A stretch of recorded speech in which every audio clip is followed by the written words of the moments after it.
So guys, in this video we are going to install Python on our Windows operating system. In Kali Linux or in Ubuntu or any other Linux based distributions, the Python comes by default, so you don't need to install. But if someone want to code in Windows, then you need to install this, because Windows does not have Python by default.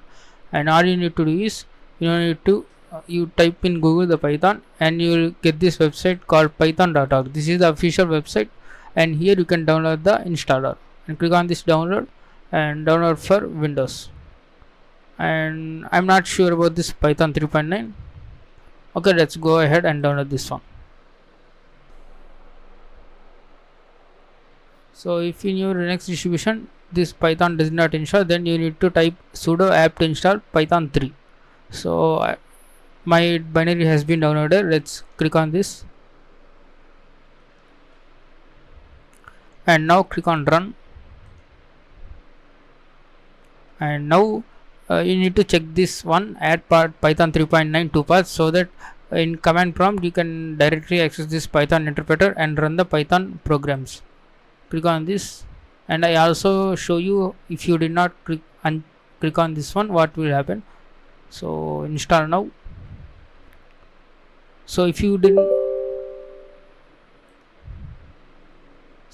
not check that box, add Python, so you need to go to Windows Explorer, that is File Explorer, right click on this and click on Properties and click on this Advanced System Settings and click on this Environment Variables and go to this path and click on Edit. Now after installation of this Python, you need to go to the C directory, program files, Python, and you need to add the path here, so that in command prompt you can directly access via Python command. So if you type Python in CMD, then you will get the interpreter, and you can also run the programs. So this Python installation will take some time. Let's wait.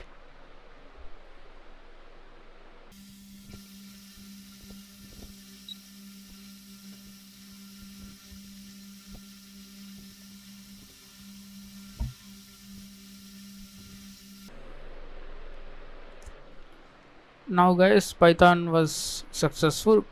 Click on close. Now one way to verify whether Python is installed or not, you need to open the command prompt and type the Python. So as you can see, Python 3.9.0, and you can see there are three greater than symbols. This is called interpreter, shell or command interpreter. You need to type the commands related to Python. So let me close this, and I want to show you one more thing, that is this one, IDLE. So IDLE stands for Integrated Development Learning Environment. So this is like somewhat like text editor. We can set the fonts, you can just arrange the colors, and you can also set the keyboard shortcuts. So this is the Python interpreter, sorry, IDLE, and this one is the Python interpreter, and here I can type the commands related to Python. So first we are going to type is hello world.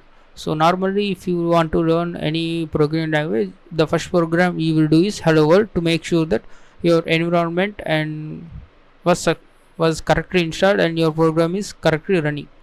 So I want to say print. So this print takes the string as a input to this argument, and then it will display on our screen. So if you are coming from other programming languages like C, that is printf, and here it is only print, and you need to say you need to give the quotations and say hello world. So now I am going to run this. You can simply hit enter to run this Python piece of code. So as you can see, we have the hello world. So this is a normal way of executing this single Python commands. If you want to make a list of commands, you need to insert in a file, and you need to give the file extension .py. So you can just click on file, new file, and here you can give the Python commands like printf hi, and let's say printf hello world.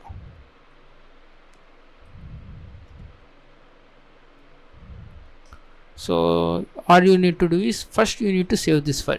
So click on the save, and it will ask the destination where to save this. Let's say documents. So there is already a hello world.py. I just made it. I have already made this video long ago. So let's say sample.py. No need to, and click on save.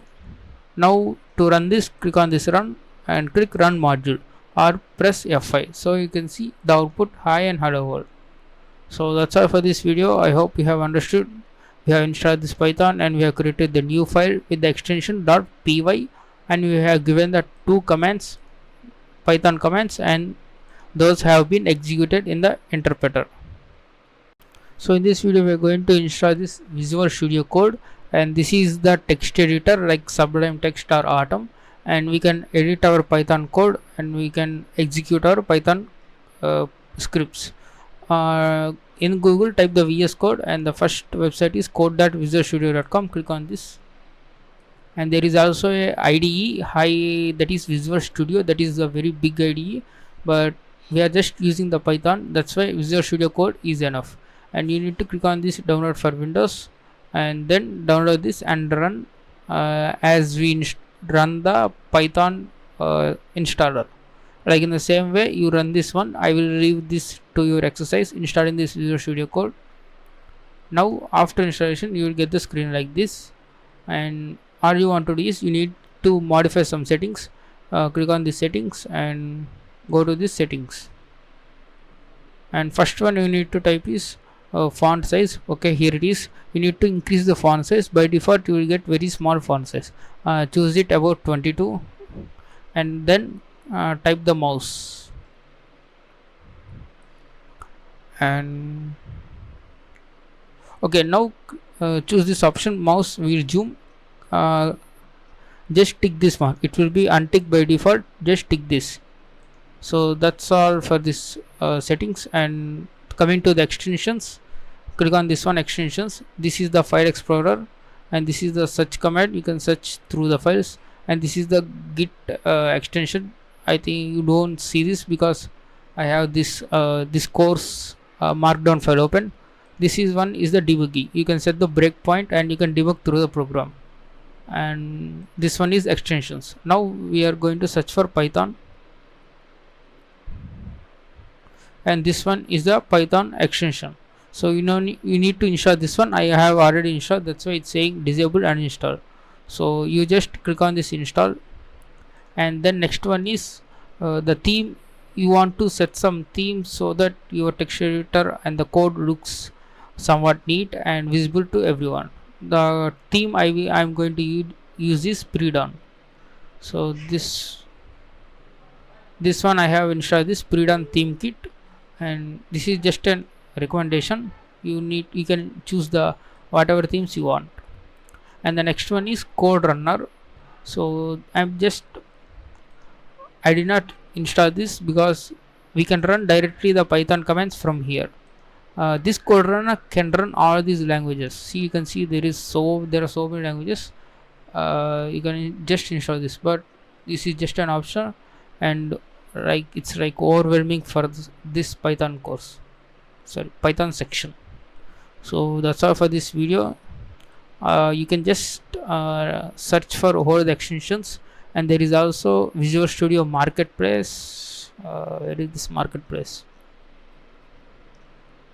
So let me type this VS Code. So marketplace. So here you will get some extensions related to themes and other as well. You can see most popular extensions here, and you can also search for themes. Click on themes and renters, etc. If you okay, now let me open this file which we have created earlier, that is the downloads and sample.py.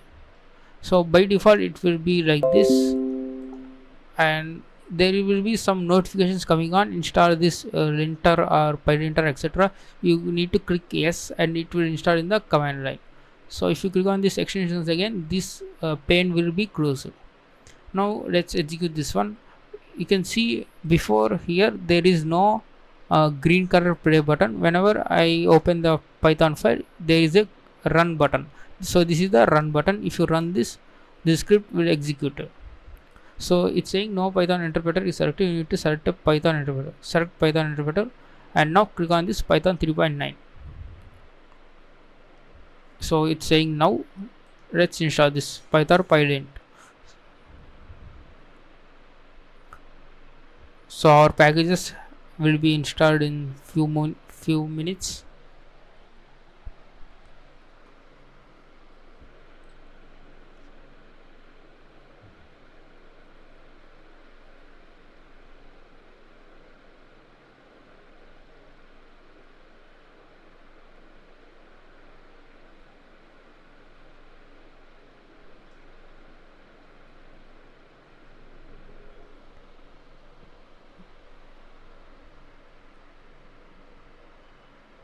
So now my packages are being installed. You can delete this terminal, like killing the terminal, and you can run this again. So as you can see, there is a output hi and hello world. So that's all for this video. I hope you have understood, and you just install this Visual Studio Code. So guys, in this video we are going to talk about this Python variables. So first let me define what a variable is. A variable is a memory location in the computer memory which holds the value of a number or any string. So it holds some values so that you can just use that value again in your code. So again, first let me show you a scenario why we need the variables.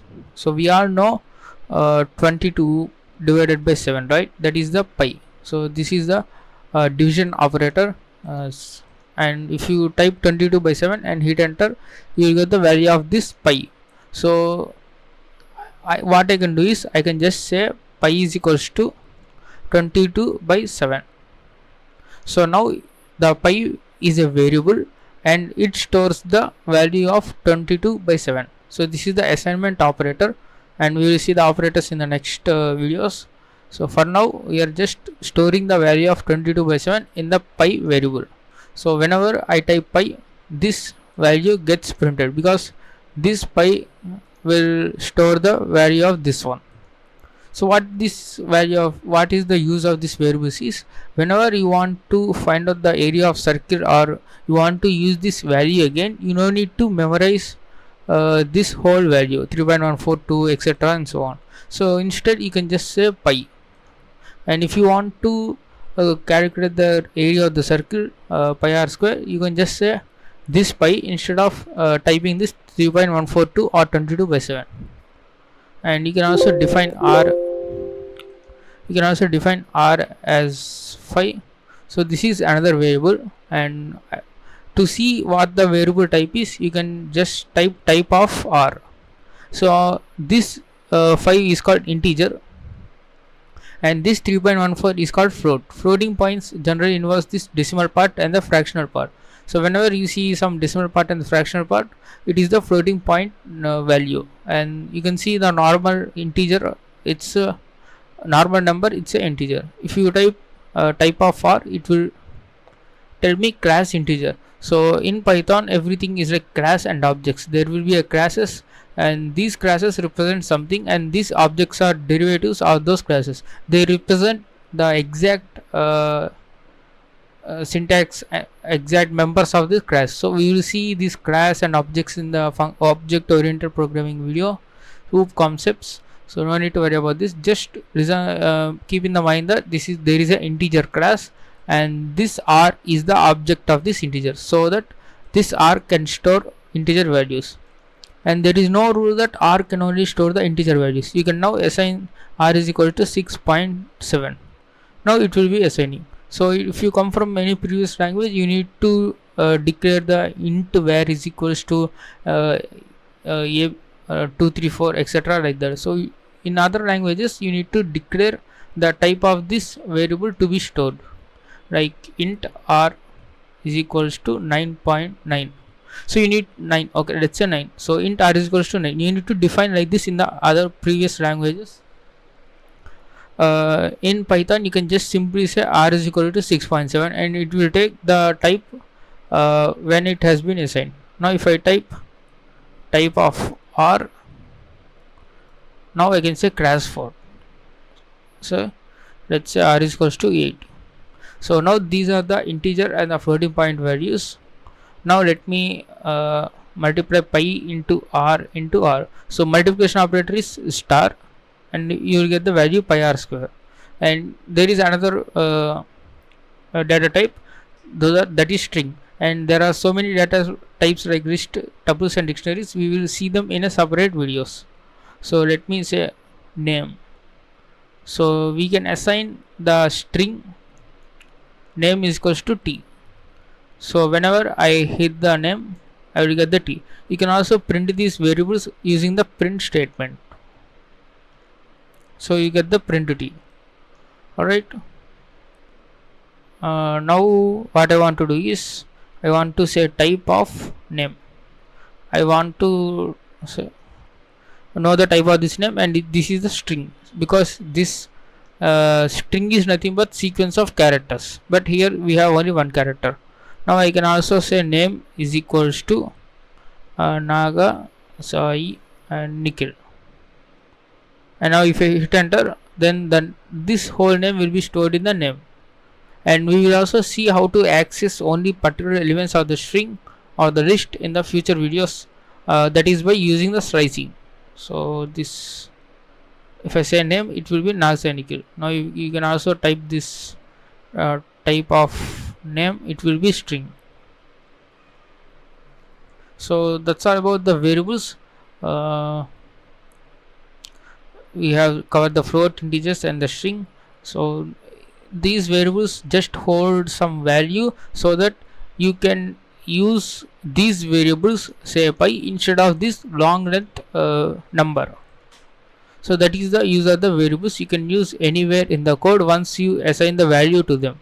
So this makes so much easy, because we cannot memorize all these values. You can just say area is equals to 201 pi r square, it will show this value. So that's all for this video. I hope you have understood these variables. So guys, in this video we are going to see what are the operators and what are the operations we can perform using those operators. So let's say a is equals to 10, b is equals to 5. So these two are the variables, a is equals to 10, b is equals to 5. Now what I am going to do is I want to say c is equals to a plus b.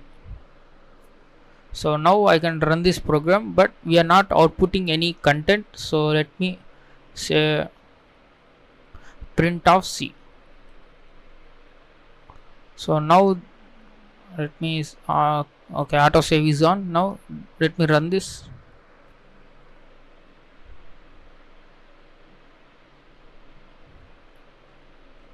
And as you can see, the result 10 plus 5 is 15. So you can also put the minus and run this again, and you can see the output as 5. So this is the addition operation before one. This one is the subtraction operation. You can also multiply using the star, and if you run this 10 into 5, which gives 50. And you can also apply the division operation, that is a slash. So now we will get the answer as 2. So you can see by default the division operation is getting the floating point variable. And what I want to do is I want to show you this double slash. You will get the remainder when you have divided this one. Sorry, it gives me the integer. Okay, right? So this a percentage symbol will give the remainder. So as you can see, 10 will be fully divided by 5 in 2 times, and we will get the remainder 0. So we have seen the addition, subtraction and division and remainder operators. So now what I want to do is I want to increment this. So I want to say a is equal to a plus 1, and again I am assigning that value to a. So now if I say print of a, the value will be 11, because we are incrementing a value and assigning it to the a variable. So if I run this, you will see the 10 has changed to 11. So this is somewhat lengthy method. There is a one short form for this operation, and that is if you say plus is equals to 1. So this is similar to a is equals to a plus 1, and you can see this content has been grayed out, the line starting with hash, because this is called comment, and these comments are neglected by our Python interpreter, and these are used only for understanding the code. So if you any developer wants to read your code, or if you want to read any developer's code, it may be tough on seeing once at the first time. So that's why other developers put the comments to just define what they are doing in the code. So if I say hash, and then the content followed by this hash will be neglected. So this is a comment. So if I run this now, this will not give any errors, or this does not get executed. Only we get is printing value of a.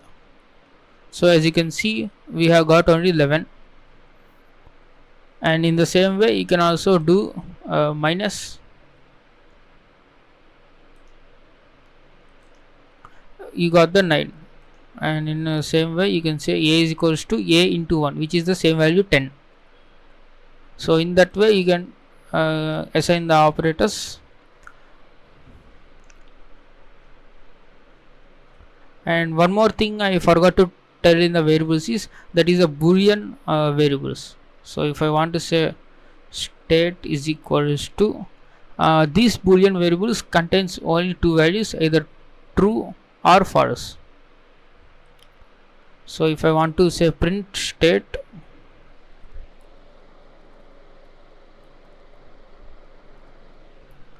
so let me read this. So if I run this, we will get the true. So these boolean statements or boolean variables are used to determine the condition whether it is true or false.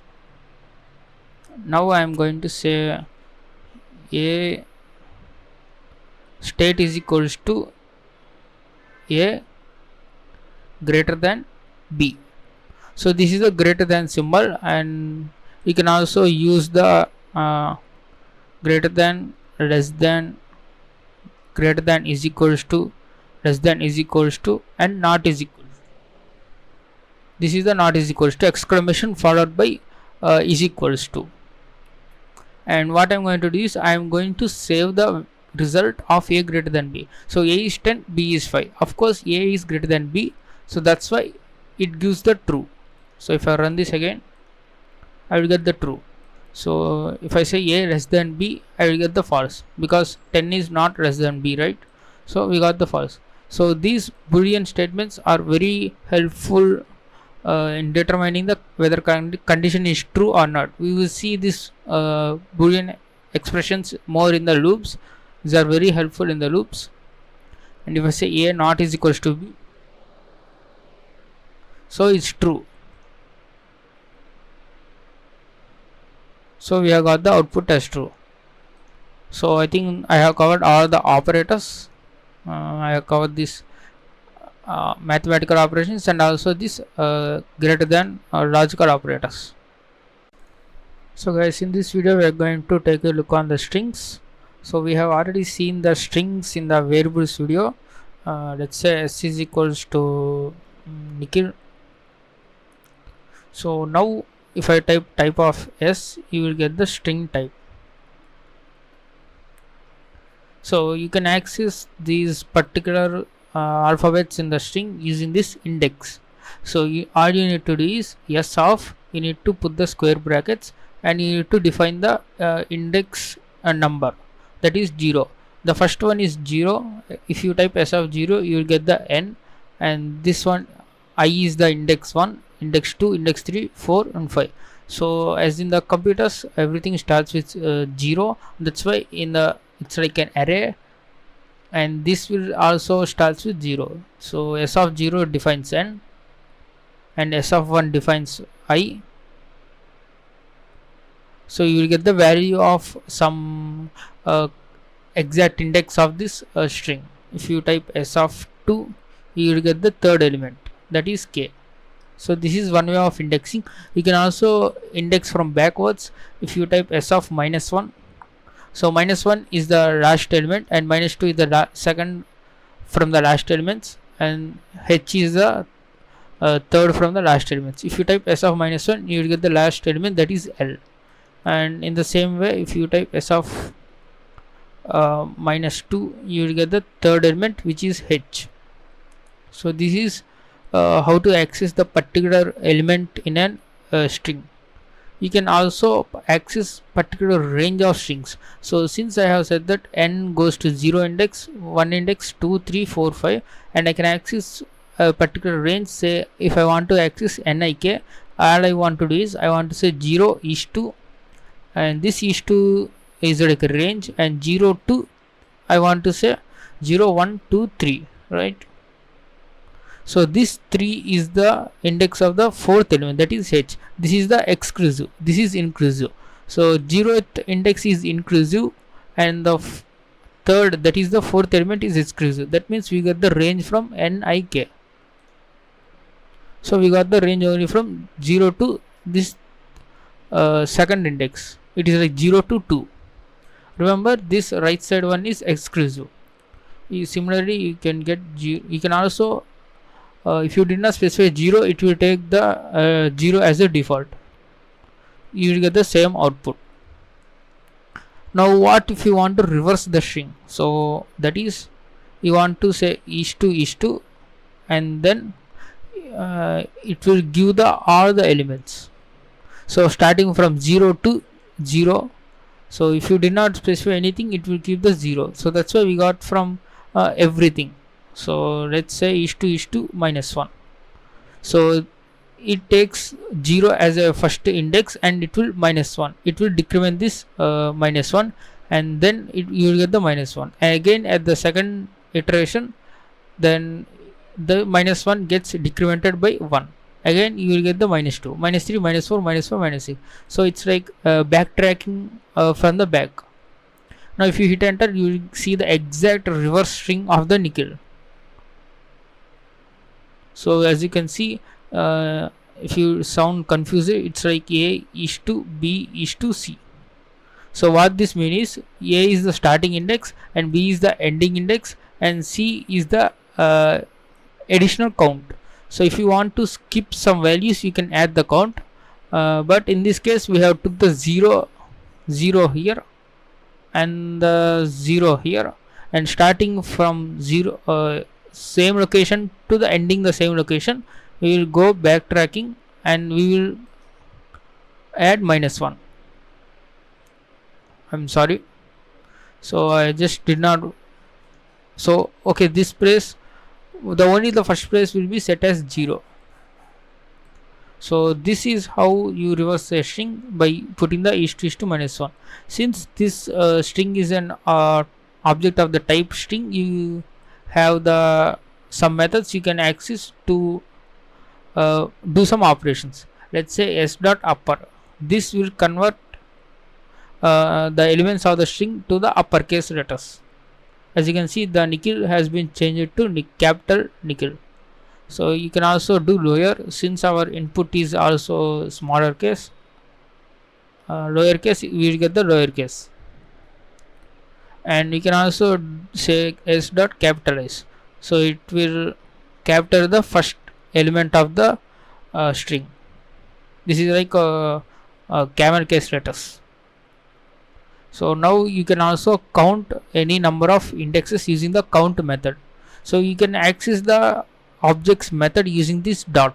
You need to say object name, that is s, dot, and the method name, capitalize. You need to pass some parameters here, that is the what you want to count. In this I want to say I want to count how many n's are there,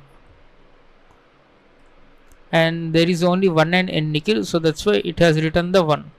So let's say s dot count of I. There are 2 i's in the name nickel, you will get the 2 as answer.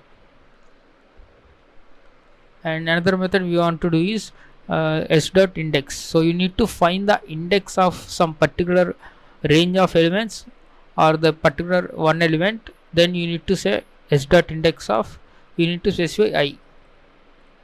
So it will return the starting, the first occurrence of this I, that is the 1. So if you type s of 1, you will get the I. So there you go. You can also specify the range index of, say, let's say IKH. So you need to give the varied range. If you did not give varied range, it will return 0. And you can see it will, from s of 1 you will get the IKH.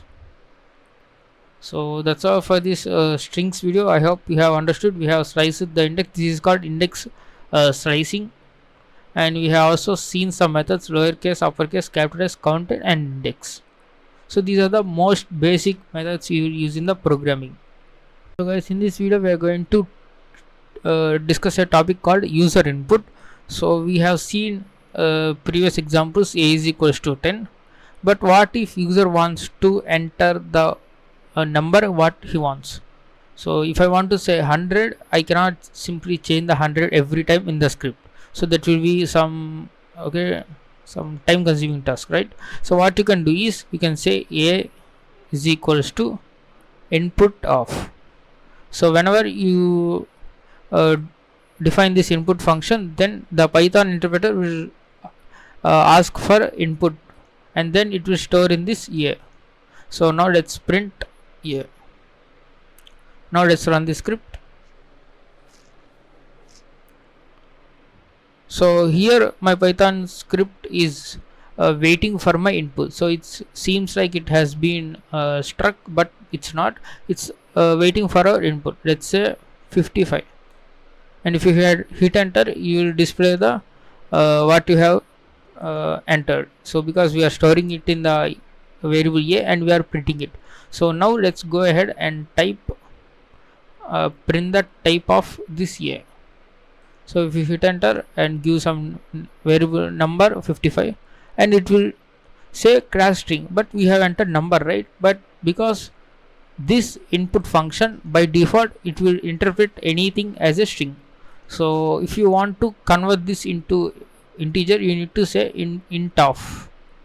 So first the input function will ask for the user input. If you type 55, that will be stored as a string, and then this int function will convert the string into the integer.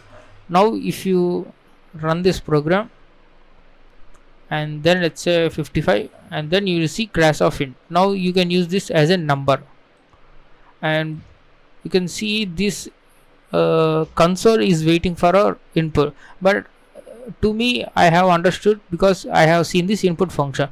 But if any other developers cannot understand if they does not see this input function, right?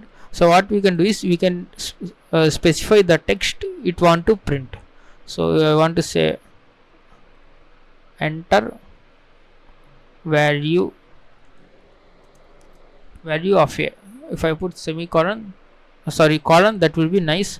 And now if I run this program, now it will be like a very neat manner, and it's asking for enter value of a and 55. Now the input function will store this 55 as a string, and then this integer function int of will convert that string 55 into number 55. Now I can, as you can see here, we have got the class integer. So this is the basic syntax of this input function. Input, and you take the input as a string, and you can convert it to whatever you want. So you can also do it as a float. Say run this program, let's say 4.56. as you can see, class of float. Now let's run this program and give the integer only. Now it will interpret as 5.0. So you can also specify the input of enter your name.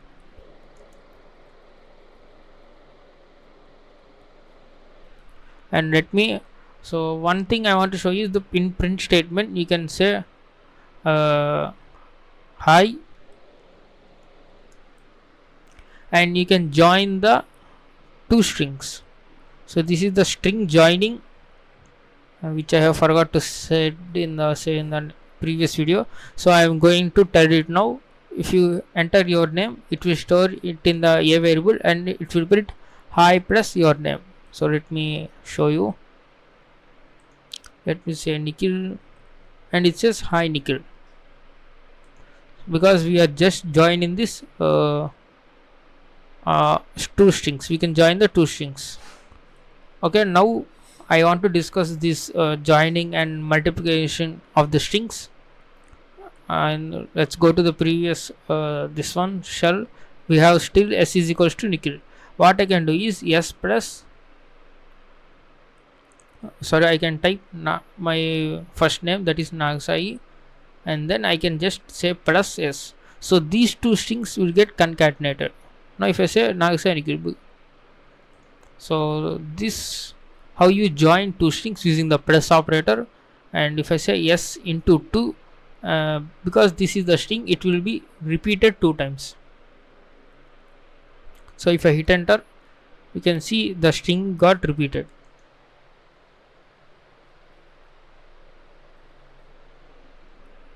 So you can also define another string, like first underscore name is equals to Nagsai, and then last underscore name is equals to Nikhil.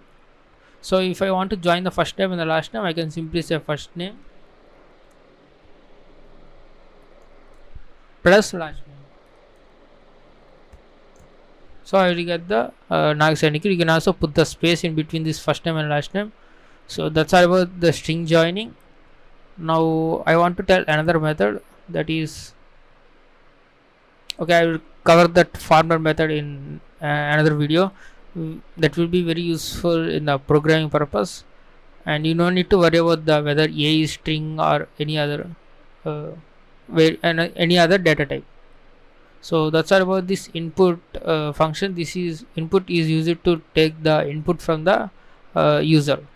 You can also put the int or string or float to convert this input variable into this respective type. So this is called type conversion. So I hope you have understood. So guys, in this video we are going to take a look at this list. So these lists are denoted by square brackets, and these are used to store some elements in that list.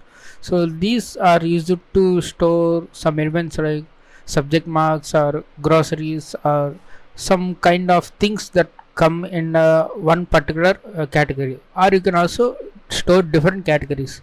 So if you want to say store books, you can define books is equals to and the available books in the market or in your store. So this is just helpful for long items, and if you have more than 10 or 20 items, you can just prepare one list and you can refer to the same category. And to define the elements in the list, what I want to do is I want to say 1, and I need to put the comma between the elements 1 comma 2 comma 3 comma 4 comma 5. So now this is my list, and in the same way as we have accessed the elements of the string using the index, we can access the each and every element using this index. So before that, first let me print out this L, and we'll see what output is look like.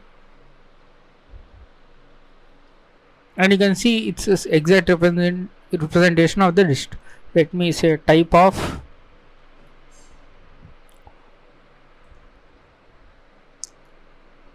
and as you can see it says class list.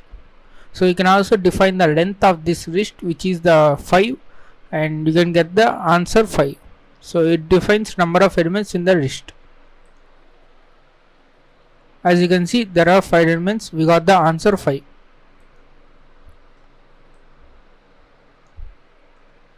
Now this list can also store some multiple data types. So up to now we have stored integers 1 2 3 4 5, and now if I put the comma, and I can also store my name. So this is the string, and I can also store Sai. So you can also store multiple data types in the same list.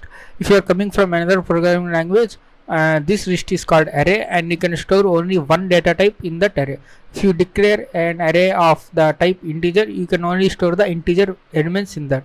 You cannot store string or float. So let me go ahead and print this list and see what it looks like. And there you can see Naga and Sai has been added there. And I told you can access the elements using this index. The same square brackets, and you need to say 0. L of 0 gives the first element.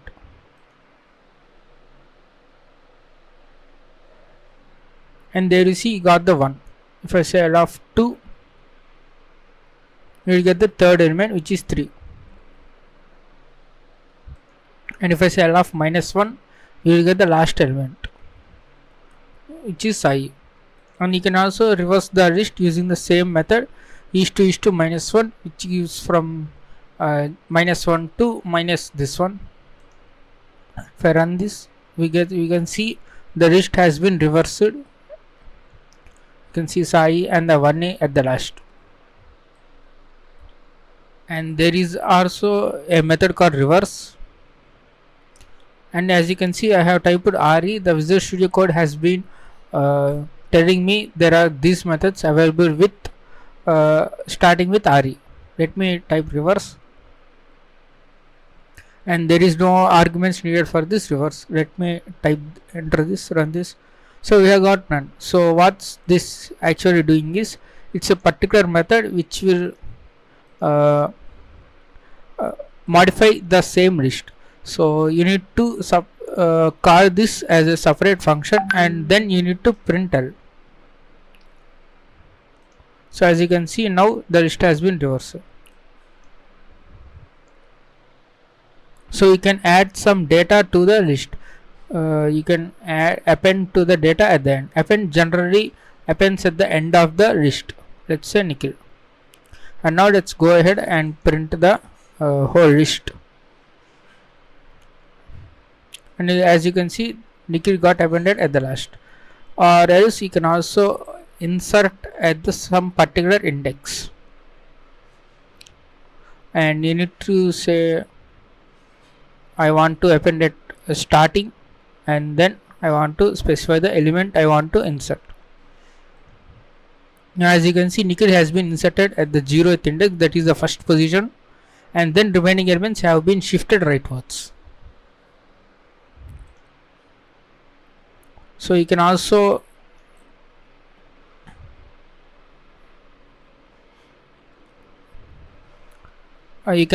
get the index number of the element. Let's say Naga.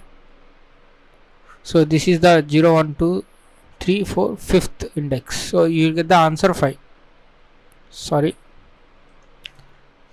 And you can also assign this value to a variable, let's say C, and I'm going to print this. So I will get the answer 5.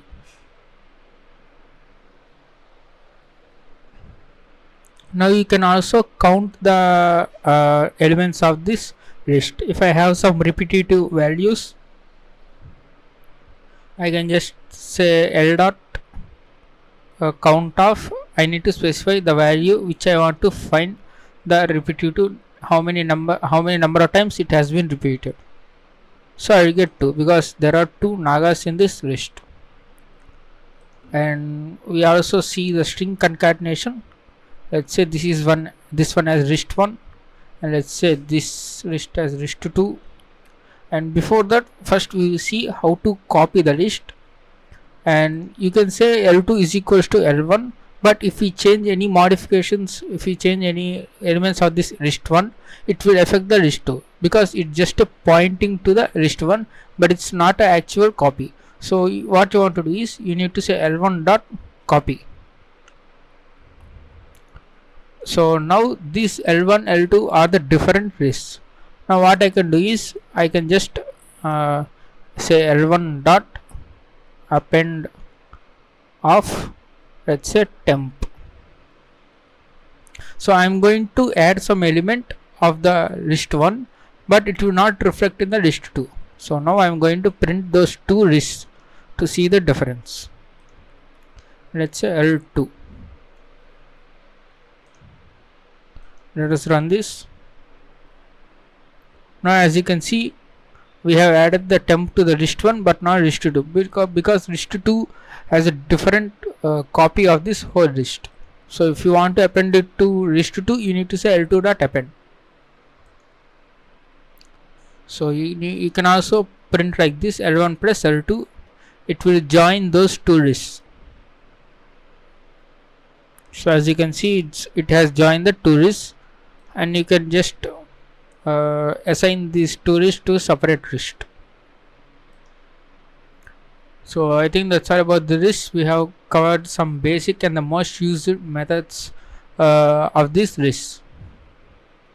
So guys, in this video we are going to talk about these tuples. These are exactly same like lists, but once you define a tuple, you cannot change the contents or the elements of this tuple. So this is like read-only tuple. You cannot change the values of the tuple. So this is the list we have seen in the previous video. All you have to do is you need to put the normal brackets, open and close brackets. So this is the tuple. Now I can just print the type of this one. So if I run this, you will see the class tuple, and there are some normal functions. It says the length of this tuple, which is 8. Okay, but we cannot update this tuple. Let's see if we can perform some operations that we performed on the list, like append of 8.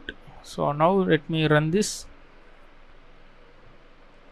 and you can see tuple object has no attribute append. So there are no methods for the tuple like append in the list, so you cannot change the values or the content of this tuple. So one thing you need to do is you need to convert this tuple into list. So let's say L2 is equals to, you need to convert this list of L1. So what this does is it will take this tuple and it will take the elements of all the elements of this tuple and make a list in it. So if I just print type of L2, so now I will get the list. So as you can see, this one is the list, and if you want to change that back into this tuple, you can say L3 is equals to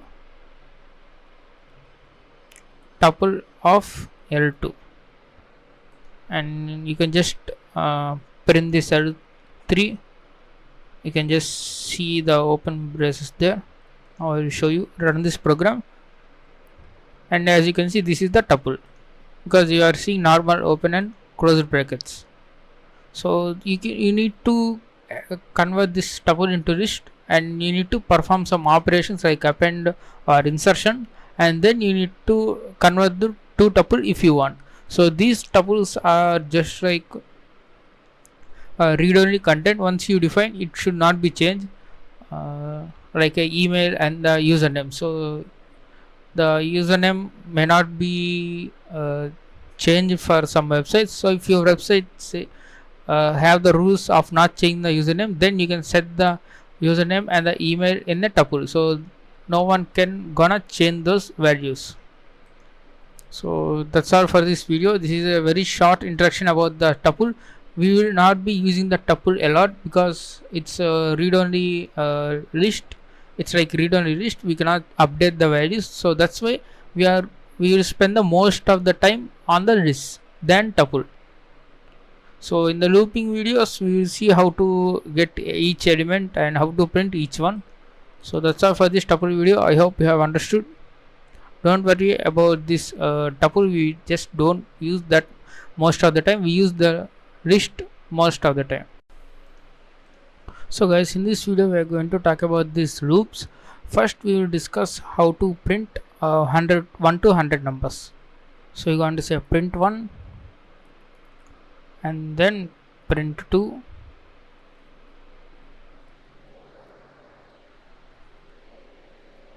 and so on. You need to type up to 100. So this is very time consuming and it's a waste. So what you can do is you can loop over these 1 to 100 numbers using these loops. So first loop I am going to say is for loop. The syntax is for iterator. You need to specify one element that will loop over from 1 to 100 numbers. In the first loop it will take the value of first element, and then in the second time it will take the value of second element, and third time third element, and so on. You need to say in. In stands for membership operator, and what you want to do is you want to specify the range of 0 to 100.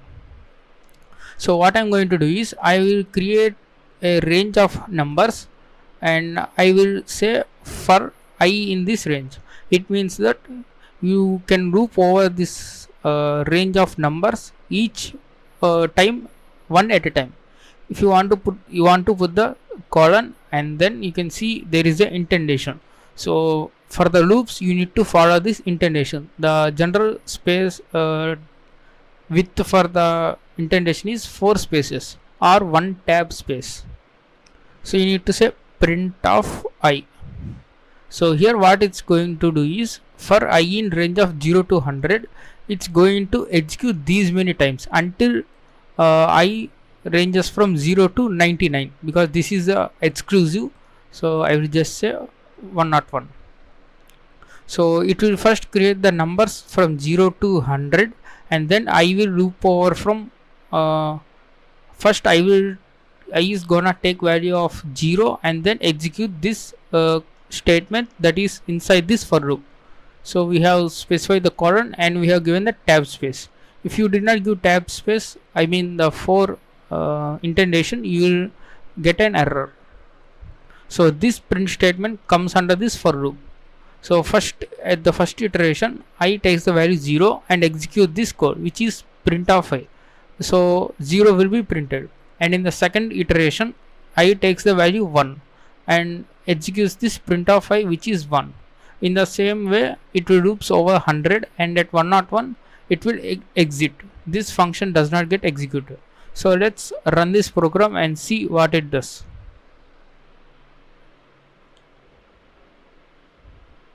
And as you can see, we have printed 1 to 100 numbers. So I hope you have understood this for loop. So we have just saying for I in range 0 comma 101.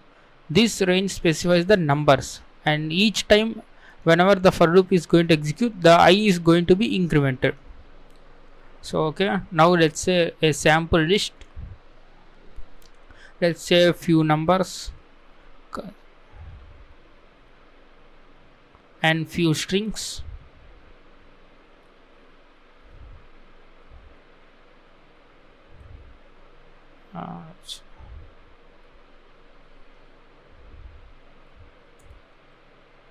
So these are the elements of this list. So how you can loop over this list is you can just delete this range and you want to say for I in L. So now I takes the element L of 0, which is 67, and it's going to be printed, and then 69, 899, and then these strings. For each time of this iteration, these loops will get executed. So let me print this. So as you can see, 67 and all the contents of this list. Another way you can loop is you can specify range of this length of list. You can need to specify 0 comma length of L. So the length of L is 1 2 3 4 5 6.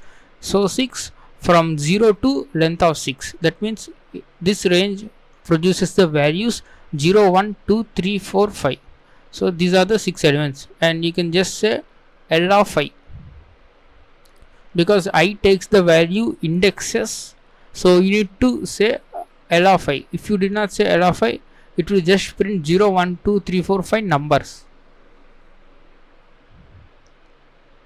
So we need to print these elements of this list. You need to say L of I. So if you print this, you will get the elements of this list. So this is the best way to iterate over the list. In the previous way, that is for I in L, it's not that much helpful, because I directly points to this 67 element. So you cannot do some calculations if you want to, if I points to the direct element. So we will make I pointing to the indexes of these elements of this list, and then we can just call L of I. So this is the one for loop, and next one is I am going to talk about this while loop. So the syntax is while condition, while true. So let's take an example. A is equals to 0. So this while loop syntax is while condition,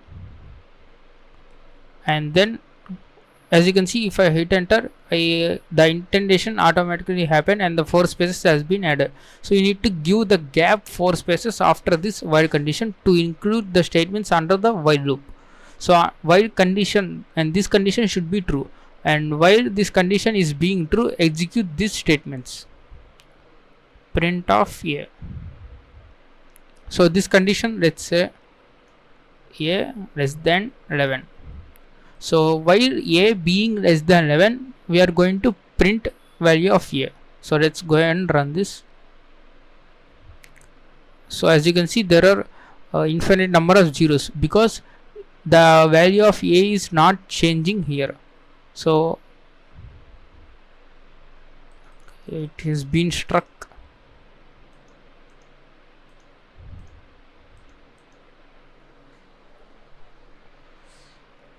Alright.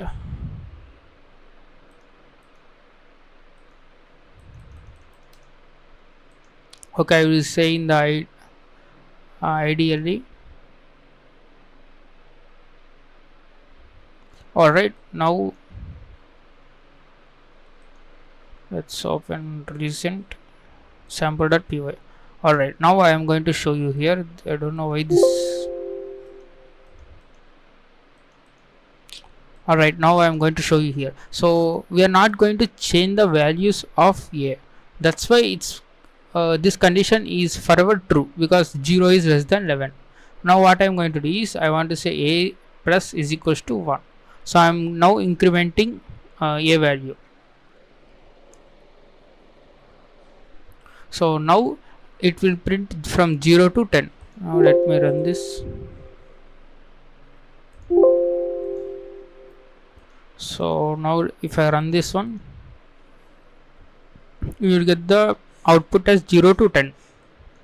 So because A is incrementing, and at A is equals to 10, this statement gets executed, print of 10, and then A is equals to A plus 1, which changes the value from 10 to 11, and the while A less than is equals to A 11, which is false, because 11 is equals to 11, right?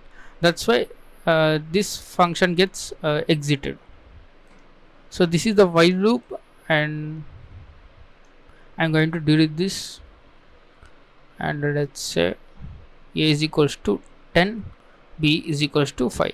Now another loop you are going to see is if loop. So if we need to say condition, if A greater than B, then you need to put the colon, and then you need to write some statements. So if A is greater than B, you want to perform some task, so you can perform this task here. Let's say we are going to print A is greater than B.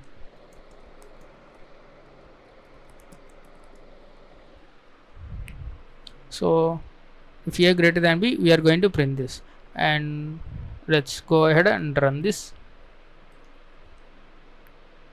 and you can see A is greater than B. So we can also put else clause. You need to say else print A is less than B.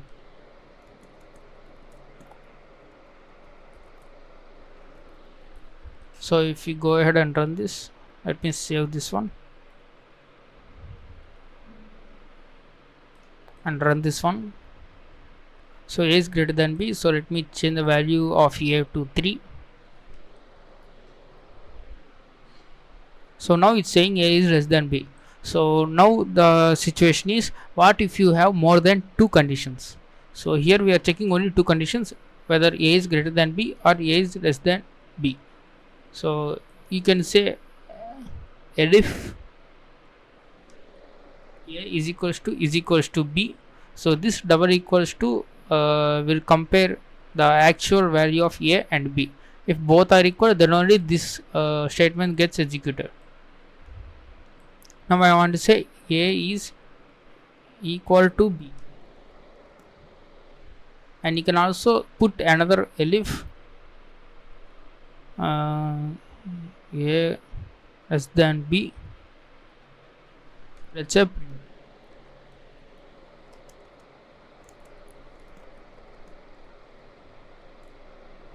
Finally, you can put the else clause.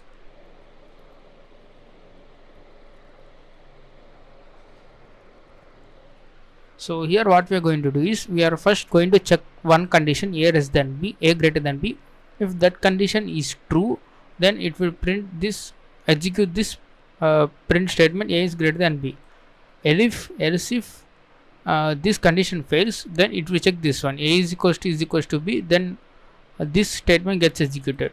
And even if that condition fails, then it will come to this statement, condition a less than b. If that is true, then it will get this statement gets executed. And if all these 3 conditions fails, then this will get executed, because else is other than all conditions except these 3. So now let me put a is equals to 5 and save the script and run our program. We will get a is equals to b, because this condition has been satisfied as true and this statement has been executed. Now let's say a is equals to -1. So -1 also less than 5. So, okay, just we are not going to print this nothing. So I'll just delete this one, a less than b, let's say 3. Now it will print nothing. So as you can see, so these are the basic loops you are going to encounter in normal Python programming. And we will also develop some tools in the section in this course only, in particular section. So in that section we will be using the lot of if loops, for loops, and etc. So I hope you have understood. Even though if this section sounds confusing, in the practice section or in the developing tool section, you will get so much comfortable. Alright, in this video we are going to look at these dictionaries. So these dictionaries are like key value based pairs, and you will have a key and a value assigned to that key. You can identify the value using the key. So it's used for like username and the password and the hash, etc. So if you want to bind 2 pairs of values, you can use that, like first name and the value and the last name and the value. So we are going to make, say, dict is equals to, and this dictionary is represented by open braces and closed braces. And first you need to say a key, that is first name, and you need to specify colon, and you need to specify the value. Let's say my name is, first name is Naga, and I want to add another key value pair. I want to put the colon, comma, and then let's say last name, and I am going to add the name as Sai Nikhil. That will be fine. Now I want to add the age. Let's say age, say colon 21. So now my 3 aspects has been added, 3 key value pairs. This is the key, first name, and the value of that key is Naga, and this last name is a key, and this value is this one, and the age 21. Let me add one more key, that's just a number, and these key values pairs can be anything. Let's say 3 colon 4. So I'm going to print this dictionary. So let me run this. So as you can see, all my elements of this dictionary has been printed, and you can also specify the length of dictionary to find the number of key value pairs. It is there are 4 pairs. This one is these 3 and this 4. So correctly we have got the number, that is the 4 key value pairs. And since we have seen the loops, we can iterate over this dictionary using the loops.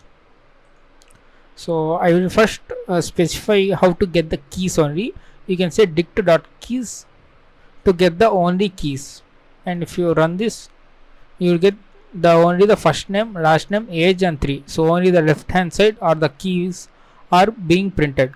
And I can say, instead of keys, I can say values, I mean dictionary dot values, to get only the values of these keys. So as you can see, the Naga, Sai, Nikhil and 21.4. So this values have been printed. So this is method to access only values. So if you want to combine both of these keys and values, there is another method called items. It will combine all these in tuples and it will create a list. So as you can see, it has written first key value pair as in tuple, and then second key value pair as in tuple, and so on, and entirely as a list. So since this is list, we can iterate through this. So let me remove this. Let me print the dict. So first I want to say for iterator I. We generally use I because iterator, the starting letter is I. So that's why I in dict dot keys. So this keys contains all the keys, and we will iterate.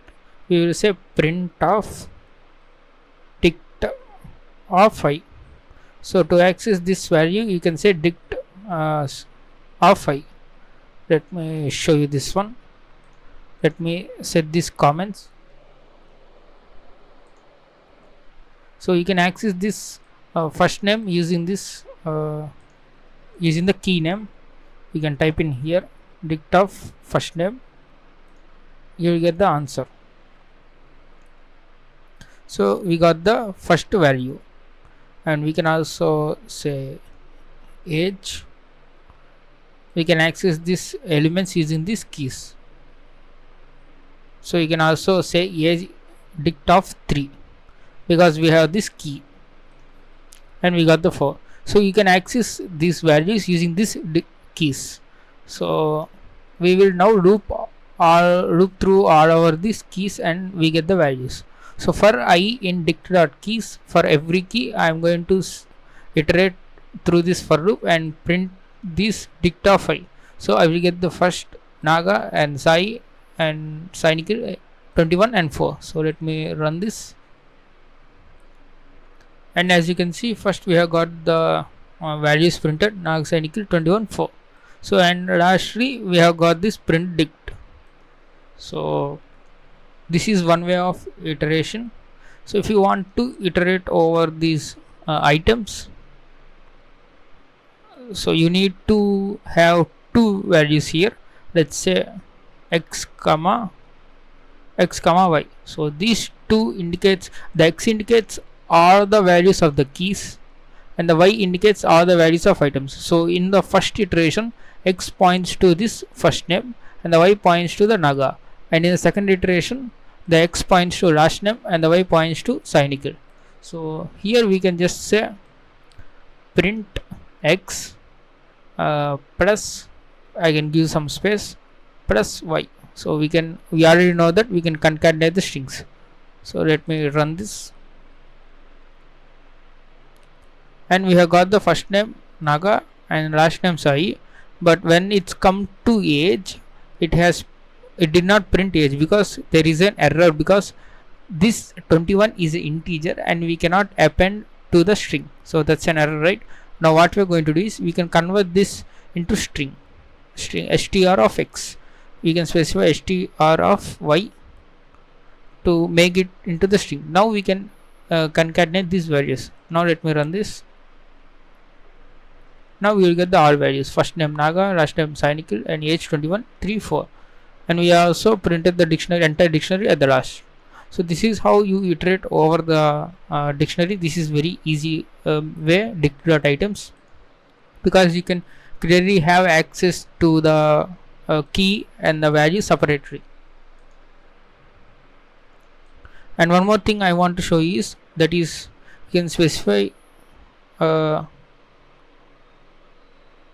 let's say dot format. So I want to specify the string, the entire string I want to say.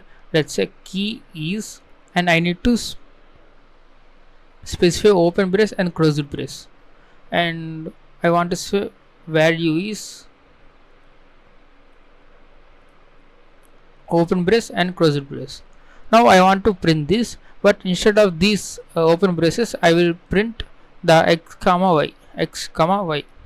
So what this means is I am going to print the string which contain these placeholders. So these are called placeholders, and this value is going to be replaced by this x value, because this is the first placeholder and the first element is x, and the second placeholder is this open brace and closed brace, and this will be replaced by y. So on when print statement is getting executed, these two values will be put together, and even though the y is integer, it will be converted to string and it will be printed. So let me go ahead and run this, and you can see key is first name, value is Naga, key is last name, key value is Sainikil, and key is age, value is 21. So even though 21 is integer, in the previous print statement we got an error because we cannot concatenate a string and integer. So this is very neat way and good way of programming. You need to format this, and it will simply place the x values and y values here. So you can also remove the item from the dict using this dict.pop off. You need to specify the key name you want to remove. Let's say I want to remove age, so I can be immortal. So now I am going to remove this before printing this keys and values. Let me run this, and now you can see there is no age key and there is no value for that age, because we have removed this age. And you can just clear the dict. You can remove every item and it will be like blank dictionary. As you can see, after printing we have cleared the dictionary values, and it is open brace and closed brace. So I think these are the major methods and techniques you operate with the dictionaries, and these dictionaries are also used in the rare cases or some important, like to store important data like key value pairs. So that's all for this video. I hope you have understood. So guys, in this video we are going to see the file input output. That means we will create the files and we will read the content from the files and we will write the content to the files. So first we will say file descriptor. So this will be like object to the file we specify, and generally this is called file descriptor, and it holds some value for this opening the file. You need to say open of. So you need to open a file, and let's say the file is this flag.txt and it says flag congratulations. We are going to click on the properties and get the path. Let me copy the path. Now I need to paste this path. So you need to put the backward slash so that there will be no special characters, and you need to say in what mode you want to open the file. If I say read mode, R for read, then we can only read the contents from the file. So for now we will see only read mode, and let's say contents is equal to and fd.read. Now the contents variable contains the data of this file. So now we can just print the contents, and now at last we will close the file using this file descriptor dot close. So first we have opened this, sorry, I did not put this flag.txt. So we are opening this flag.txt in the read mode, and we are reading the contents using this read method, and we are printing this, and finally we are closing the file descriptor. So it's a better way to close the file descriptor. And if we run this, we will get the contents of the text file, which is flag congratulations. So you can also specify number of bytes you want to read. If I say 4, now only the first 4 characters of the text file will be printed, that is the flag. If you did not specify, all the contents will be read from the file. You can see all the contents have been displayed. Now let's assume that there is no file, sorry, now we will want to edit the file. So to do that, you need to say write mode, and after reading the contents, let's say contents is equals to success. So this is some string, and we will write to the file fd.write. So now let's go ahead and copy the same lines here and paste it over. So first we are reading the contents and we are writing the success to it. So let me go ahead and run this program to see what it contains. So okay, it's saying read is not permitted. What you want to do is you need to say read w plus.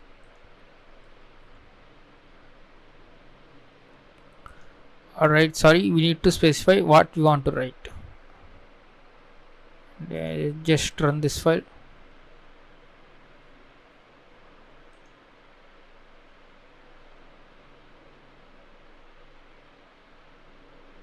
Alright, we did not get any output.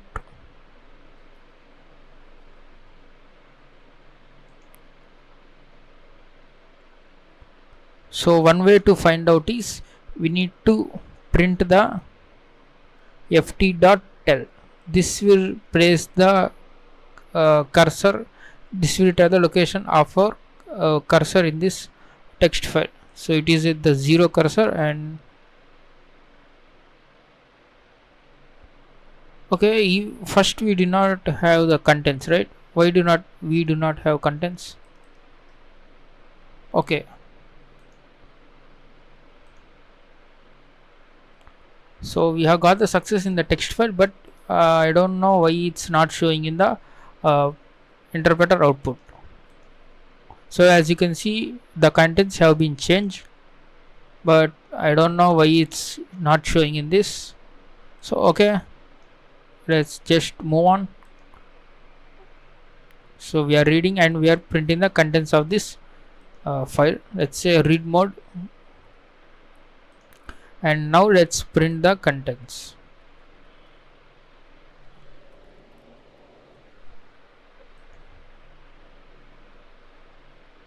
So as you can see, the success has been printed.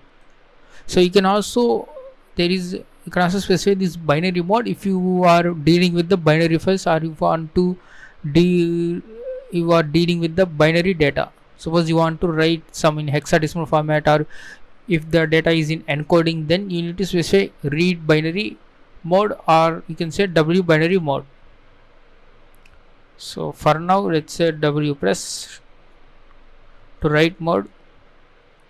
So let me put this as read mode, and now let's we have this success, right? Now let's change that to some lengthy text. Let's say flag Python is awesome. So now let's save this and run our script again. It says Python is awesome, right? Now what I'm going to do is, at first a file cursor will be placed at the starting point. This is a 0 index, and whenever we have performed the read from this point onwards, the contents of the file will be read in the right side. And now you can change this cursor to any of this index, say open brace, say let's say index 5, I think 0 1 2 3 4, okay, index 4 onwards, then the contents from the open brace will be read. So we are going to change the cursor from default 0 position to this 4th position. So to do that, we need to say fd.seek and we need to seek 4, right? 4 from 0. So there are two parameters you want to give. Seek the offset from 0. So from 0 this onwards, you can seek 4 braces ahead. You will see this one is a 4th brace. So now let's try to read this one, and as you can see, we did not get the flag because the cursor is in the 4th position, that is on the 5th element, and from 5th element onwards the string is printed. You can also print the cursor fd.tell,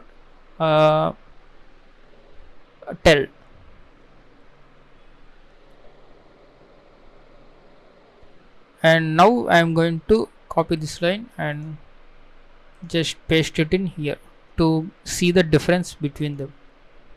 As you can see, first the cursor is at 0 location and then it has changed to 4, and then the contents from the 4th index have been printed. So there are some general properties of this file. You can say fd.name, print of fd.name. So this is the variable that contains the name of the file we are operating with. As you can see, it got the full path from the C directory. And you can say f.is open. It returns true or false whether the file is open or not. Okay, I think it's closed. Since we did not close yet, if you print before this close method, it will show you false because the file is not closed yet. So that's all about this file input output. I hope you have understood, guys. This is very important, and we'll be seeing in this exploit development videos, buffer overflows. We'll write our exploit in Python, then we will create the file, but in binary mode. So just now I told you the normal mode, and there is also a append mode.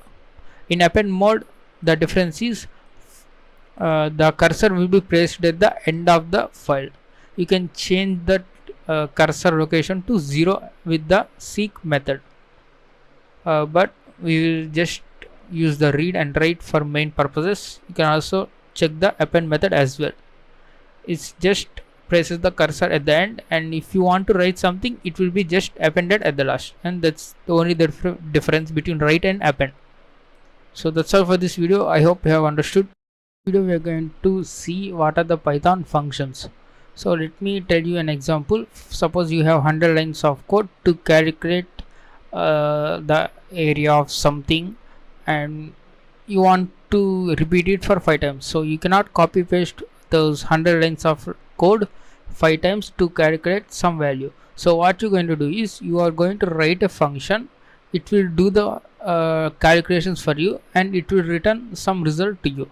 So if you want to call it 10 times, you don't need to copy paste those 100 lines of code 10 times.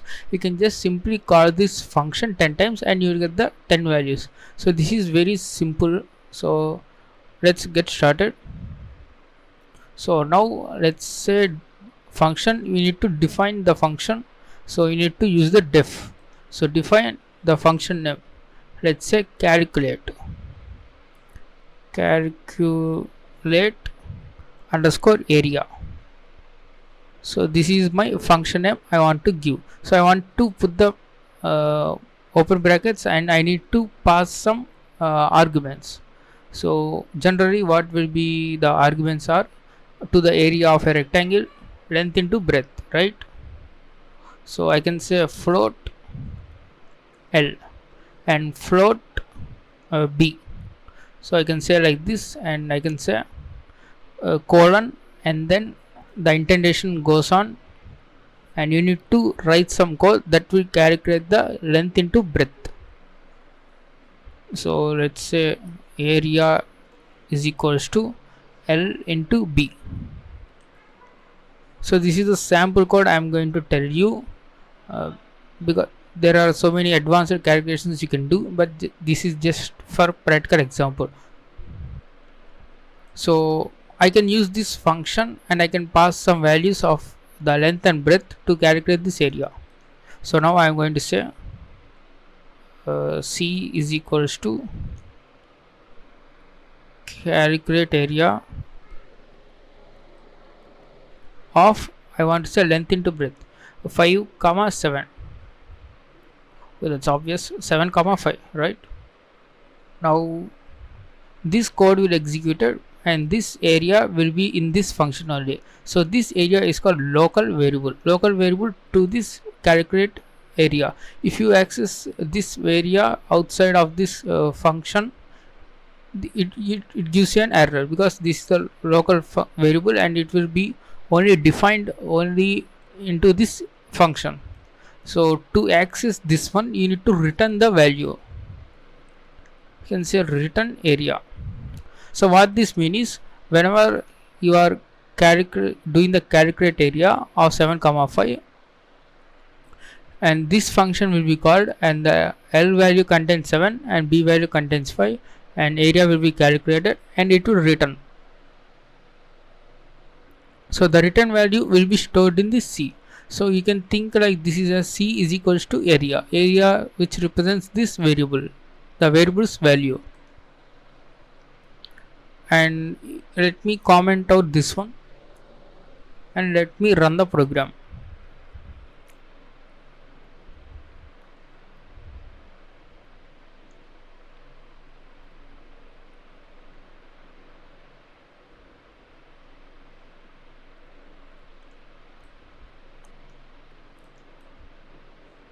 Alright, let's say L comma B.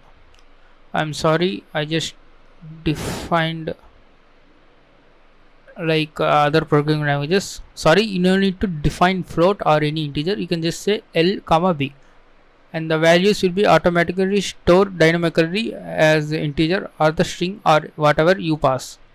So we did not get any output, because by default functions do not get executed until they are called. So calling the function means mentioning the function somewhere in the code. So this is the function template, and this should be top of the calling code. So my code is calling here, and the function should be before this one, because interpreter starts from top to bottom, and if this line is at here, then it gives you an error. So that's why we need to define functions first, and so we are now going to call this function. Let's execute this one. So we do not print anything. Let's print value of C. So we got the 35. So we called the function and it has calculated the value.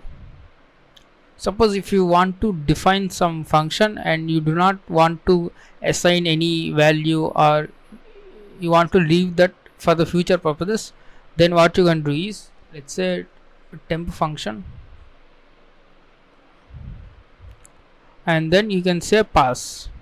So these developers use this pass to reserve some area of space for this function for the future updates. So if you want to say update, so you can start working on this update whenever the time comes, or just in the future. If you want to update any function, you can just put the pass, and if you remove this pass, you will get the error, because there should not be an empty function. So as you can see, indentation expected. So this one is indentation, it is empty indentation, it should not be like empty function, you need to put the pass. If you run this, now the program executes correctly. So you can also say print something.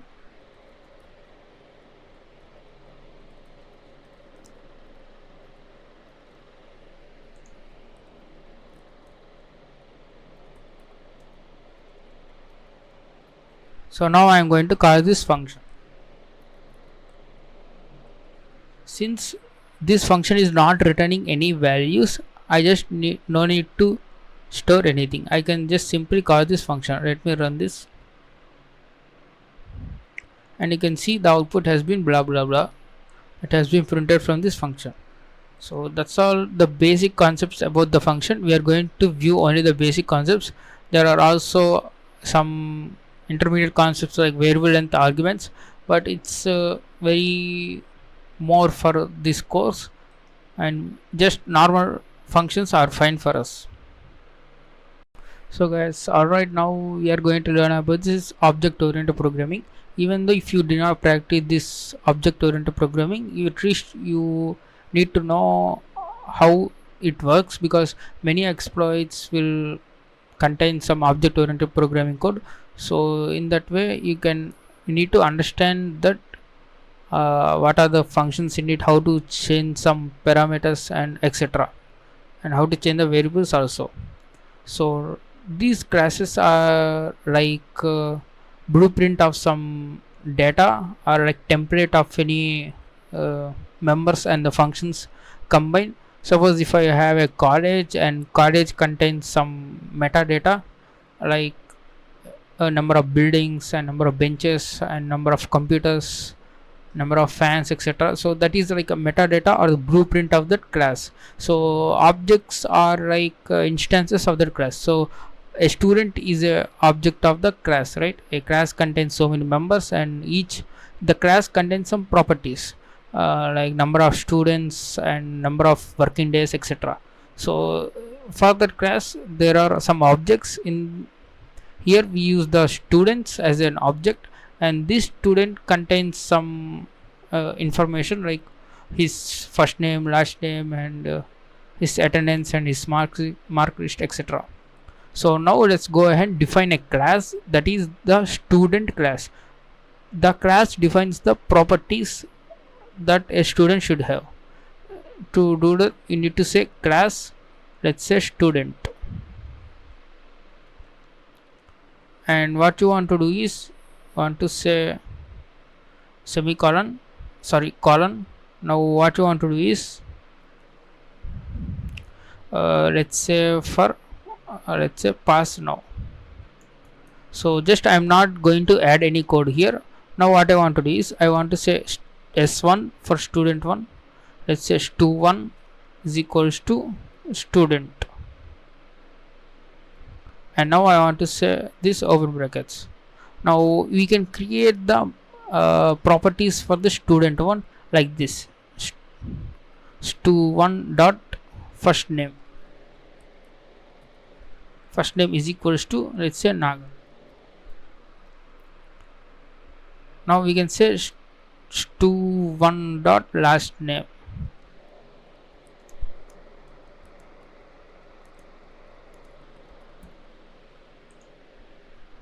Now this is the object, stu1 is the object of the student class, and this is the class variable, and this stu1 is called instance variable or object variable, and this object contains the variable, and the first name it values is the value of this first name variable is Naga, and the last name is Sainikil. Now I can print these values.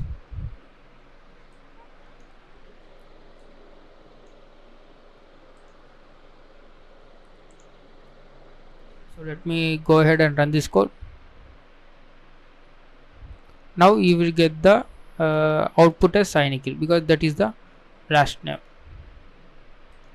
So if I want to add another student details, I will say stu2 is equal to student, and I will add the properties of the student to like first name and last name.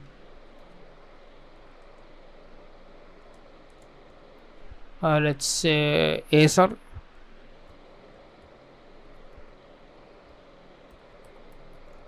say Predator. Now I can simply just say stu1 to stu2 and to print the last name. So we got the Predator, which is the last name of the student 2. So manually adding all these variables like first name, last name, if you have 100 students, adding like this for every student is so much time consuming and very uh, tedious task. So now what I want to do is I will define a constructor. So this constructor will get executed whenever a object is created for this class, and that constructor is defined by underscore underscore init. It also stands for initializing any data.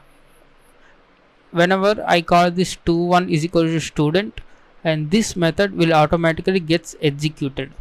Now one must and should parameter you need to pass is self parameter.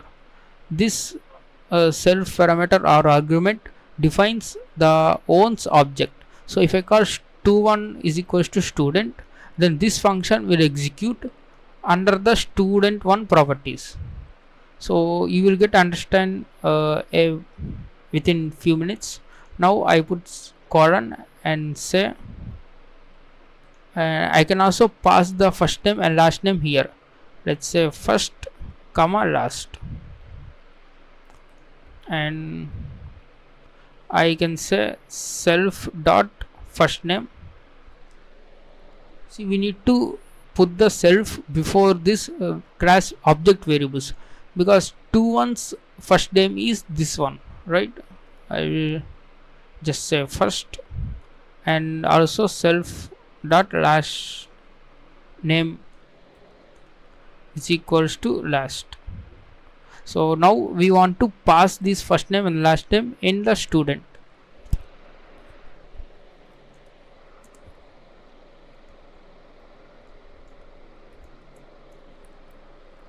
So we are passing the two arguments Naga and Sai Nikhil, and these will be placed in this first and last variables, and this init function gets executed whenever we have created an object that is stu1, and this self refers to this stu1 object. So it will be stored as stu1 dot first name is equal to this first, and stu1 dot last name is equals to last.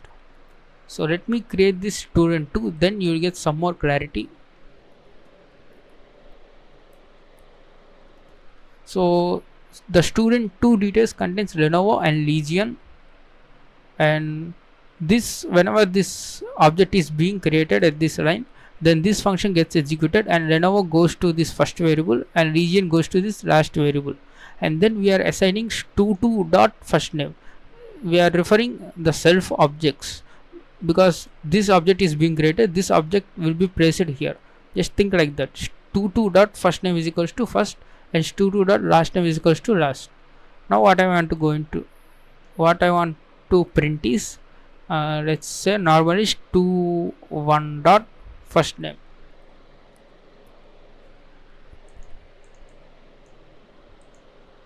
and also I will print the stu2 dot first name.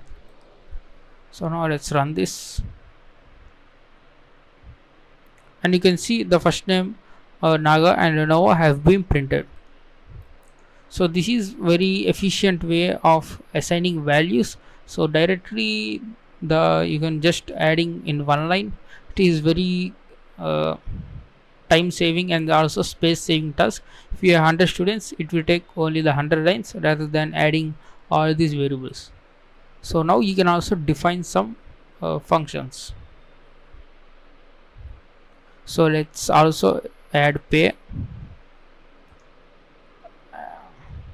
and you can also say self dot pay is equals to pay. So it's not a problem, they will not collide, because this object's variable is pay and this is normal pay variable. And what I can do is I can define some function which is increment of self, the self's objects increment function. So now I can say return self dot pay. So that object's pay variable, this is this one, and say into 10. So let's say pay for the student fees, let's say 100, and this one is 200. Now I want to say stu1 dot increment, and let's say stu2 dot increment. Now we will get the answers 1000 and 2000. So as you can see, we got the 1000 and 2000 because this 100 is going to be in the pay variable, and the self dot pay refers to this object's pay variable, which is 100. And then whenever we are calling increment, we need to pass the self, because this 2's pay will be placed here. If I just say pay, it will be this pay's value. So pay is not defined because we need to define this in this local variable. It is local function, local variable to this local function. Now we will get the right answer.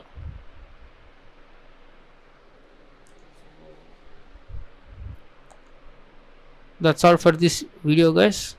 There is also like destructor which will execute after the objects got deleted.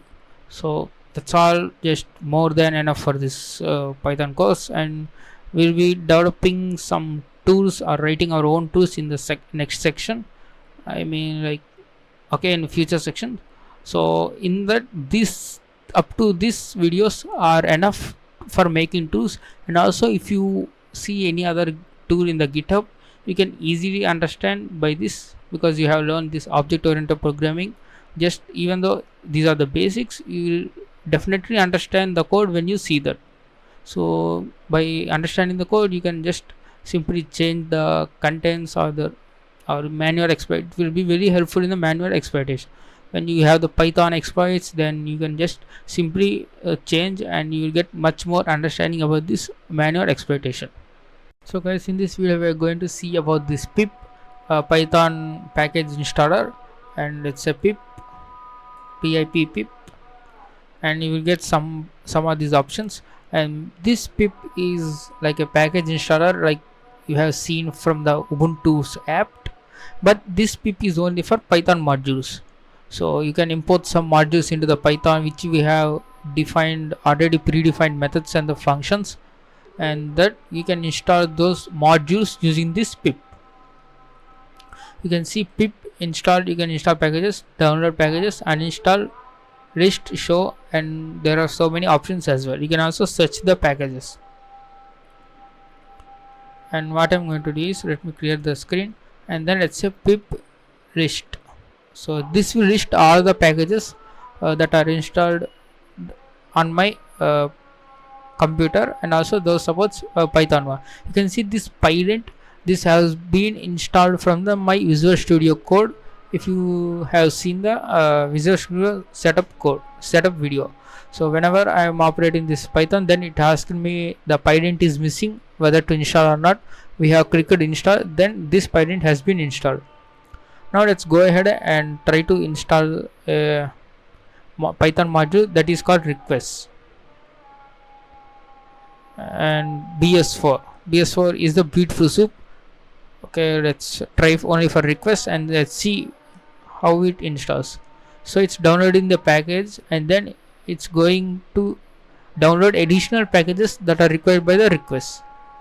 So now I can successfully import requests in my Python program.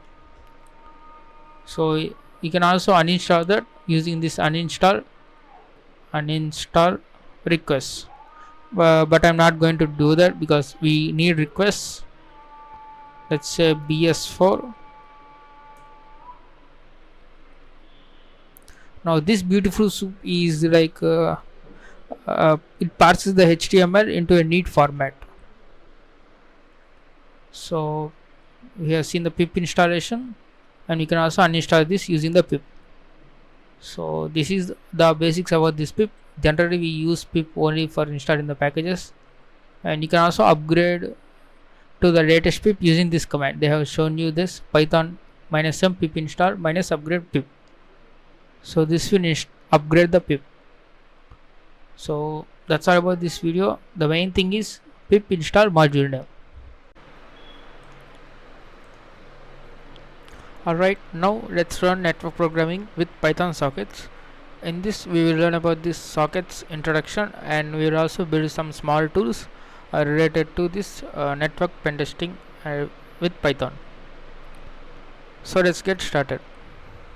So these sockets are building blocks for network programming. So any high level modules will be using these sockets, and socket is a pair of IP address and the port number.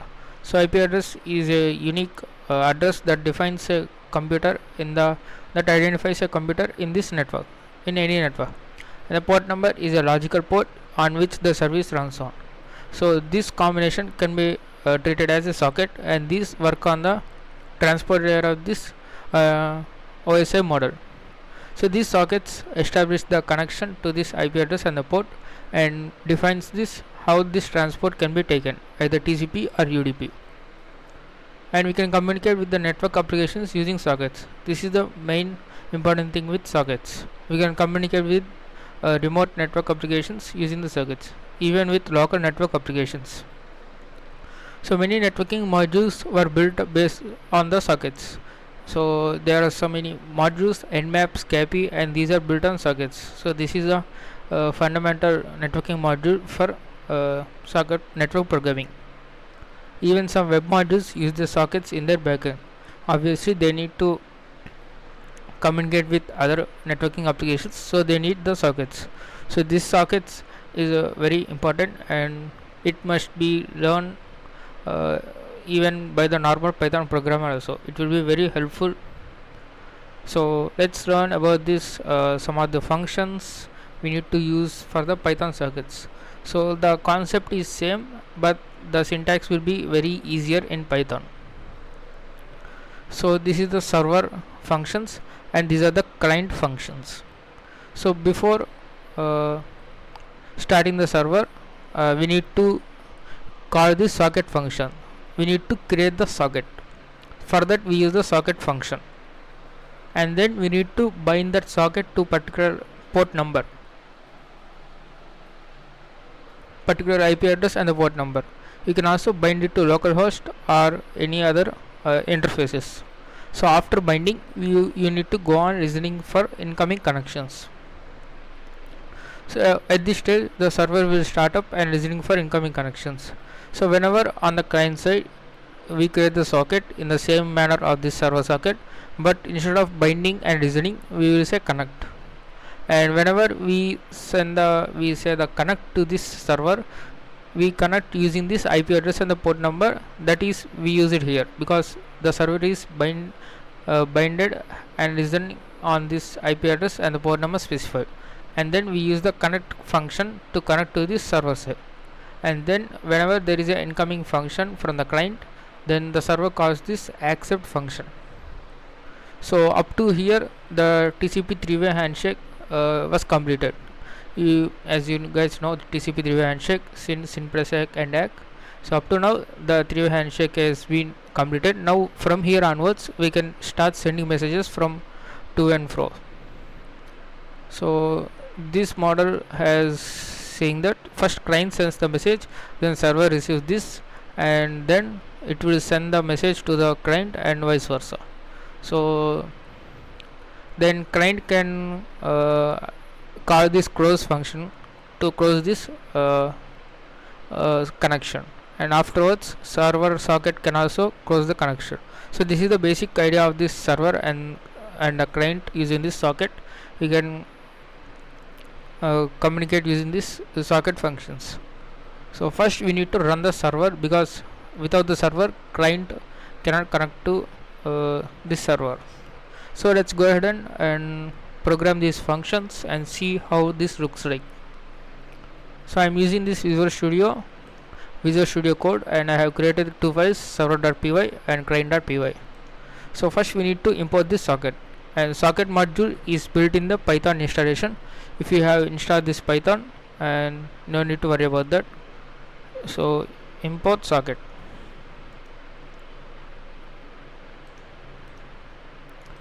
So afterwards we need to create the socket object.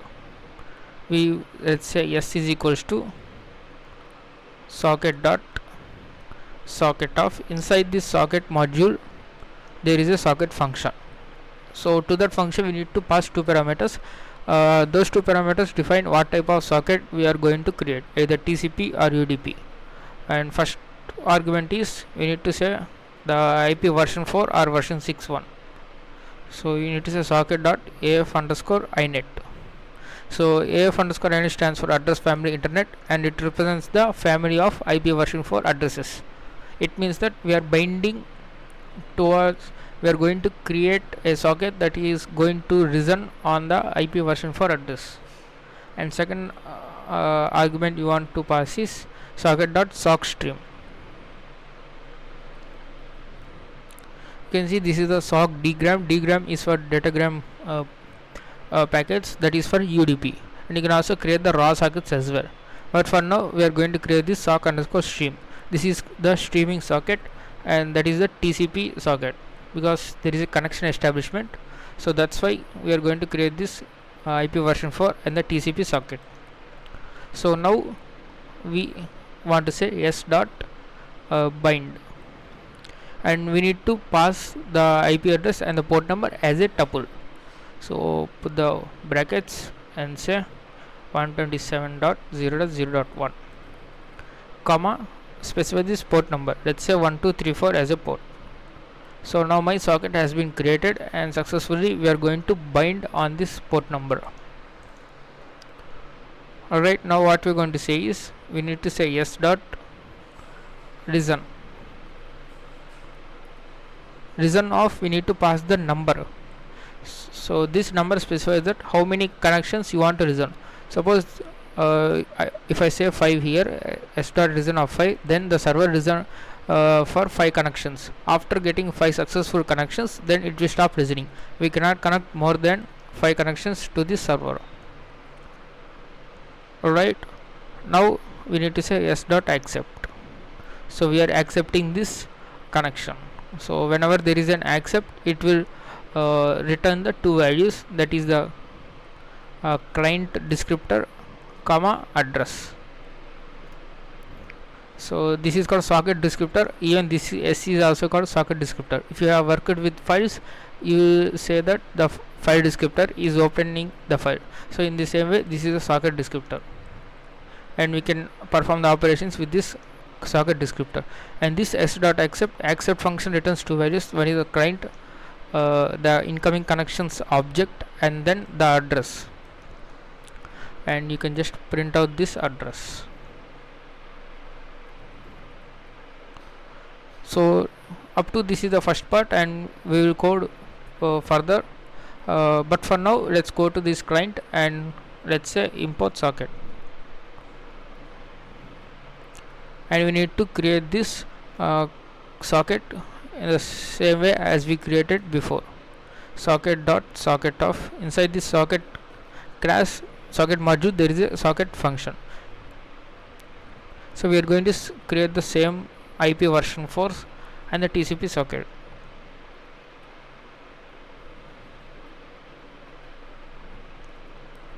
So now we don't need to write this bind or reason or accept. All we need to say is c dot connect of, and you need to pass the tuple, that is 127.0.0.1, and the port number is 1234. So after connecting, we can send the messages.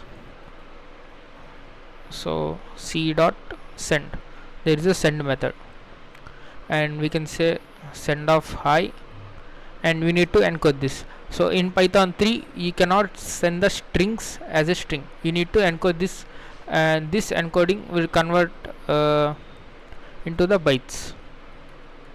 So in Python 2 you can send as a string, but in Python 3 they have specifically put a rule that you cannot send the strings in the sockets in the network, you need to send as a bytes only. So here we are sending the hi, and we need to receive here. So what you want to do is, you want to say client object dot receive. So you want to receive the message from this client. So let's say message is equals to client dot receive, and you need to specify number of bytes you want to receive. Let's say 2048 bytes, and you need to decode that message. So it will be in the raw format, like you will see the raw strings and b quotations and the format like that. It will be in the raw format. You need to decode this, and you can print this one, print of message. So now we can send the message as well. When you can say client dot send off, say hello, I am server, and it is a dot encode. So you can also create the new variable saying message, and you can assign that string to this message, but I am just telling you the syntax of these functions. Don't worry, in the next videos we will assign it to a variable. Now we are sending this hello I am server to this client. So now we need to receive this. Let's say message is equals to c dot receive. At the same function syntax, you need to say number of bytes, and we need to decode this one, and you can print this message. So now we got received the message, and we can say c dot close. We are going to just close this communication. So we can just say, first we need to close this client socket descriptor, client dot close. So if there are any other connections, then you need to close those connections also, and then finally you need to close this socket descriptor. So alright, let's review our code once again. We are importing socket. We have created IP version 4 and TCP socket, and we are binding it to this local host and 1234 port, and we are going to return for 5 connections. Whenever there is a connection, we are going to accept this one, and we are putting the connection object as a client, and the address is just this tuple, this IP address and the port number, and we are receiving the message first, and we are printing that, we are sending the another message, and we are closing that. So as soon as this client receives this message, it will close the connection. So let's go ahead and run this one. So I am running this server.py in Visual Studio Code, and we need to I'm just going to open this one. So let me open this client.py in Python IDLE. So you cannot run 2 instances in Visual Studio Code, so for that you need to open another instance, but it's simple to use this Python IDLE. So let's go ahead and run the script server.py. First we need to run the server.py, because without this you cannot connect to nowhere. So let's run this.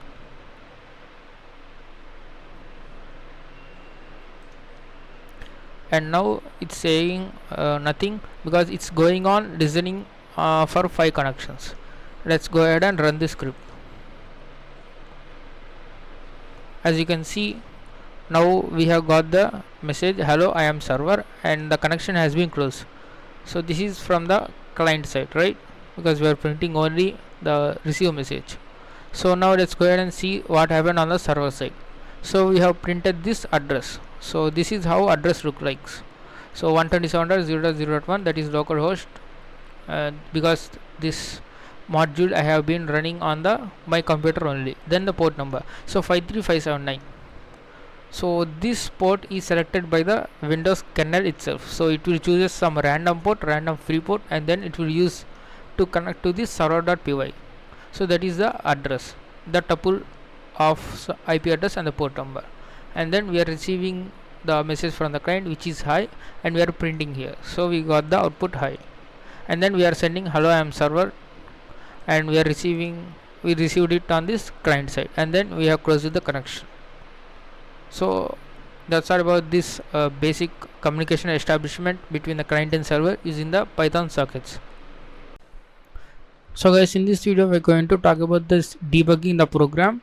So if you have like hundreds and 200 lines of code, if you want to check out the variables content, you just use the print of say a, and then you will print the variables content, and you will see whether the program flow is going correctly or not.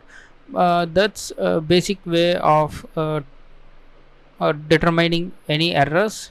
And actually it's very tough when you have long code like 300 400 lines of code and 1000 lines of code, and in that way if you have those many lines of code and you just putting the print statements everywhere is very bad, and it's also time consuming and it's a waste. So that's why we need to debug the program. So what this debugging mean is, you can stop the program at certain point and you can inspect the contents up to that point, and then you can step through the program code one instruction per at a time.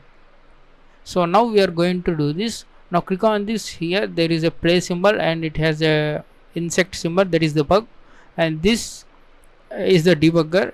And if you click on this, sidebar will open, and click on this run and debug, and it will ask to what to debug the file. So we need to specify this Python file, currently active Python file. Click on this one, and you can see there are some controls here. So this one is the pause button, it will pause the okay. Now this program has been executed directly because we did not set the breakpoint. So this breakpoint, whenever it was hit by the Python interpreter, the program flow stops. So let's say I'm going to set the breakpoint just before this for. You can set the breakpoint here. You can see the right to this box and the left to this code. You can see there is a column, and you can set the red dot and it says breakpoint. Now all I want to do is I want to run this. Now program will execute this line, but at starting of this line it will wait for to execute. So we need to manually step through this all of the code. Now let me run and debug. Click on this Python file.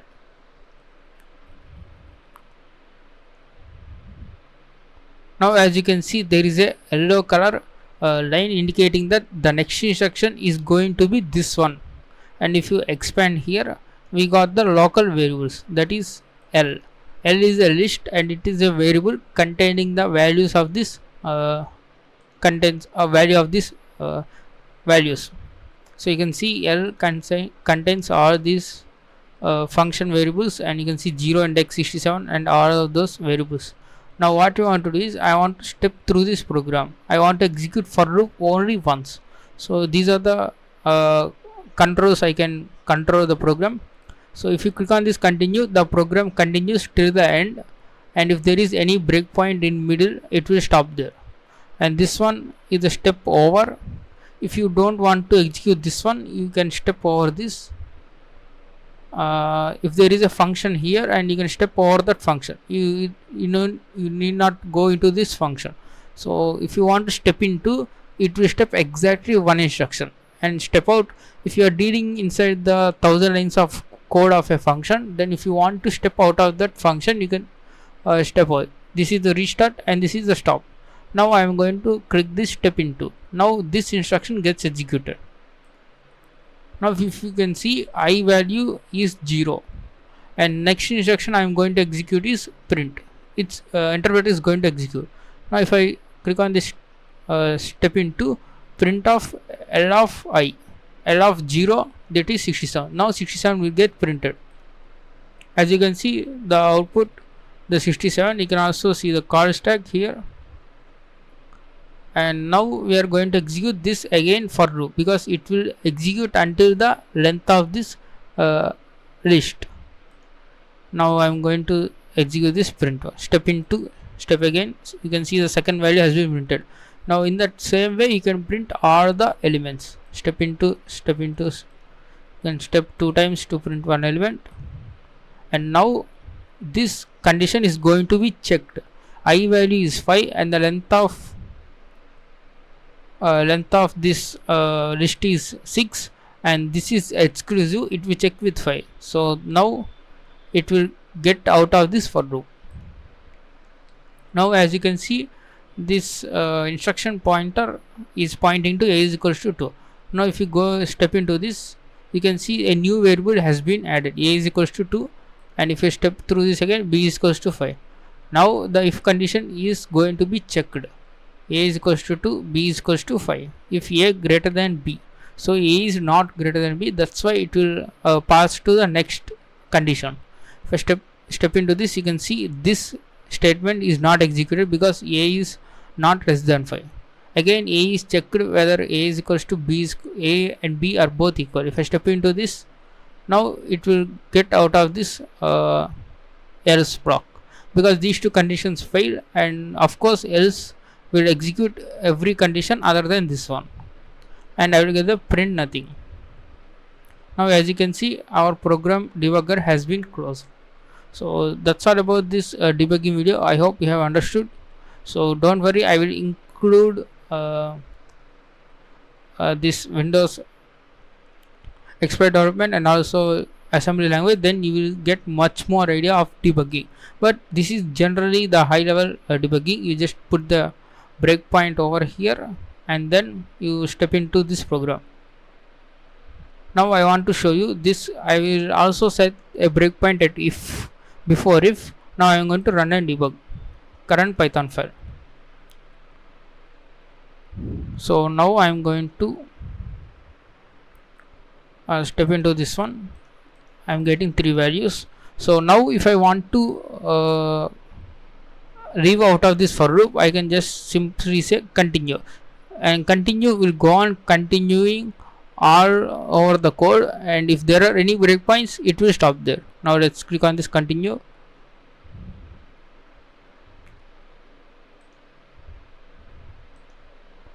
So let me remove this breakpoint. Okay, now as you can see, I have removed the breakpoint. Then it has been program has been paused here because this is the breakpoint. If I continue here, the program just prints out nothing.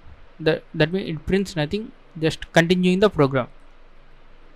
So that's all about this debugging. I hope you have understood setting the breakpoints and stepping through the program. That's all about the debugging. This is very important, and when you have written so much lines of code and then worrying about the variable input. So this debugging is used for solving these logical errors. So guys, in this video we are going to talk about this Python modules, and you can see in normal other Python scripts they say some modules, we are going to use these modules, we are importing these modules, etc. So now we are going to see that one. So first thing I want to do is I will just add some functions. Let's say define add, and I will say a comma b, and I will just return this a plus b value. So now this is my source.py, and I can write all the mathematical or any other function I want to write in this source.py. So I can also write this diff sub and a comma b and return this actual subtraction, return a minus b. So what the help of these modules is, you can import these functions in your own Python script. You can see there are 2 functions in this source.py, addition and subtraction, and you can also write so many functions as well. So if you want to write your Python code here, like normal, you taking the user input and then throwing these arguments here, so then it will take so much of space, right? So you need, if your functions are like 100 lines of code, then it will take so many lines. So these modules help us to use these functions in the another Python script. So this is say source.py, and I can write all of my functions here in this source.py. Now I can say sample.py. Now I can directly call these functions from this sample.py. So to do that, we need to say import import source, because our Python file name is source, and make sure that these two Python files are in the same directory. Now I have to import this source. Now what I can do is I can say result is equals to, so to call function in another Python script you need to call it via dot operator. You need to say source, the file name, dot the function name, and in what you need to do is source dot add. You can see when I press the dot, you can see there is addition and subtraction functions. You can just say add and open brackets, and you can pass some parameters. Let's say 6 comma 3. Now I can just print this result.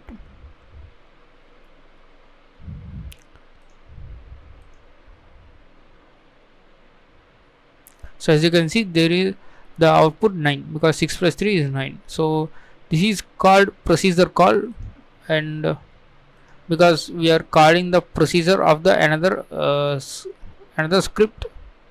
And another way to import this is, you no need to call every time source.add, source.sub, source.mul, etc. All you can do is from source you can say import addition comma sub. You can import these two functions, and at the runtime these two functions code will be added to our script. And you can also say star to import every function in this source.py. Now I can just simply say add of 6 comma 3. Now we will get the same output. So this is very one of the convenient way to import all the functions and the variables in this source.script. You can also do the import script as well. So these are the two types of importing from the source and to use those functions. So this is all about the modules. So these modules help you to write all the functions in one file, so you no need to worry about you can just simply change these functions, and you can create another file and you can use these functions like you have written in your own Python script. So these are the basics of these modules. We are going to import so many modules in the future videos, like import socket and etc. And you can also use this from source import star. It will import all the functions. So one more thing I want to show you is, so in Python, if you go to local C drive and users, and in your username, and go to app data and local, in this you can see the Python, sorry, in the programs you can see Python. Go to this Python version 3.9 and go to this lib.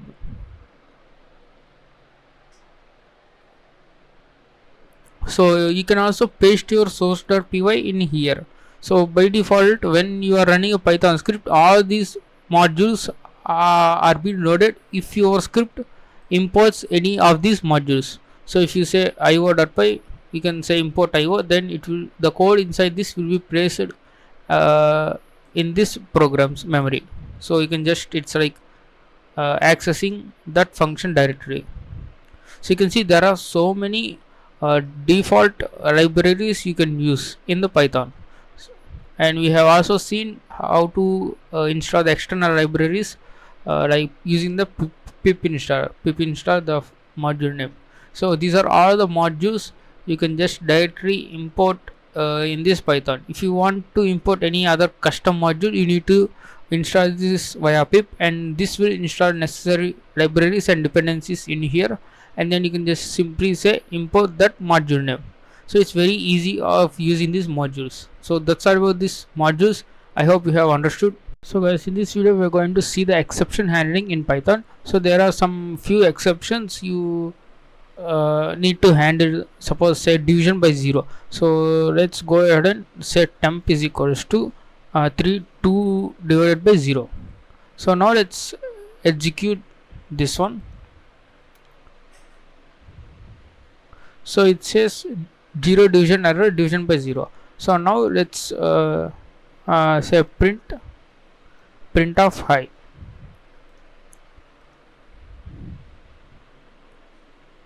So you can see we got the zero division error, and this print statement did not execute. So whenever there is an exception in Python or in any language, the program stops at that point. So you need to handle that exception and pass through that exception to execute your own code. So what you're gonna do is you want to say try, and you need to put the indentation. We'll delete this one and try. Let's say temp is equals to 2/0. So whenever there is a exception, and you need to catch that using this except. So except you need to specify the error or the exception you want to encounter, that is zero division error. As you can see, the already Visual Studio Code is suggesting me zero division error, and I can put the semicolon and I can print. So zero division error has been occurred. I can say just divide by 0 is not possible. So now let's go ahead and run the script. Sorry, and I can see my output has been printed because the script does not stop there only. Then you can see the print statement. Now I can also say I can write my code in this except block, but you can write the code in the other block as well. So let's just, before going to writing other code, you need to say as e. So you can also catch this exception as an object, and you can just say print of e dot underscore class. So it will print out the what type of error we have got, zero division error. So you can also say catch except exception. So this will catch all the exceptions, and it will print what type of exception you have got. You can see we have got the zero division error. You don't need to mention any of these also. This is like blindly catching every other exception. You can just say pass here. So this is how you handle the errors using the try except block. So if there is no error in this try block and you want to execute some of the code, you can put the else block. So you want to try this code and there are any exceptions, you are going to this except block, else you want to go to this block. Let's say print of temp, and you can set 2 to 2. So now if I run this script, we got the 1. So we have executed some other block instead of this exception. We have successfully overcome this exception. And there is another thing finally, and this block will execute however if you got any exception or not. So this is like a destructor in any other. So I should not call it a destructor, but it's doing the thing. It will run after all the Python code. So it will run as a final block. And if I run this, no matter what, if I got exception or not, this final block gets executed. You can see I'm going to execute it. Now let's change it to 0. Now we will get the exception. And how we found that we got exception? Because this block is not executed. That's because we got the exception and we just passed over it, and the finally block has been executed. So this finally block is used to release some resources. Suppose in try block, if you open a file and you can close this in here, so to make sure that all the resources are closed efficiently. So that's all the basics about this exception handling, try, except, and else, and finally. So it's just a easy way to catch all the exceptions and pass through this, so we do not deal with any other exceptions as well. So these are all about the basics of the exception handling. I hope you have understood.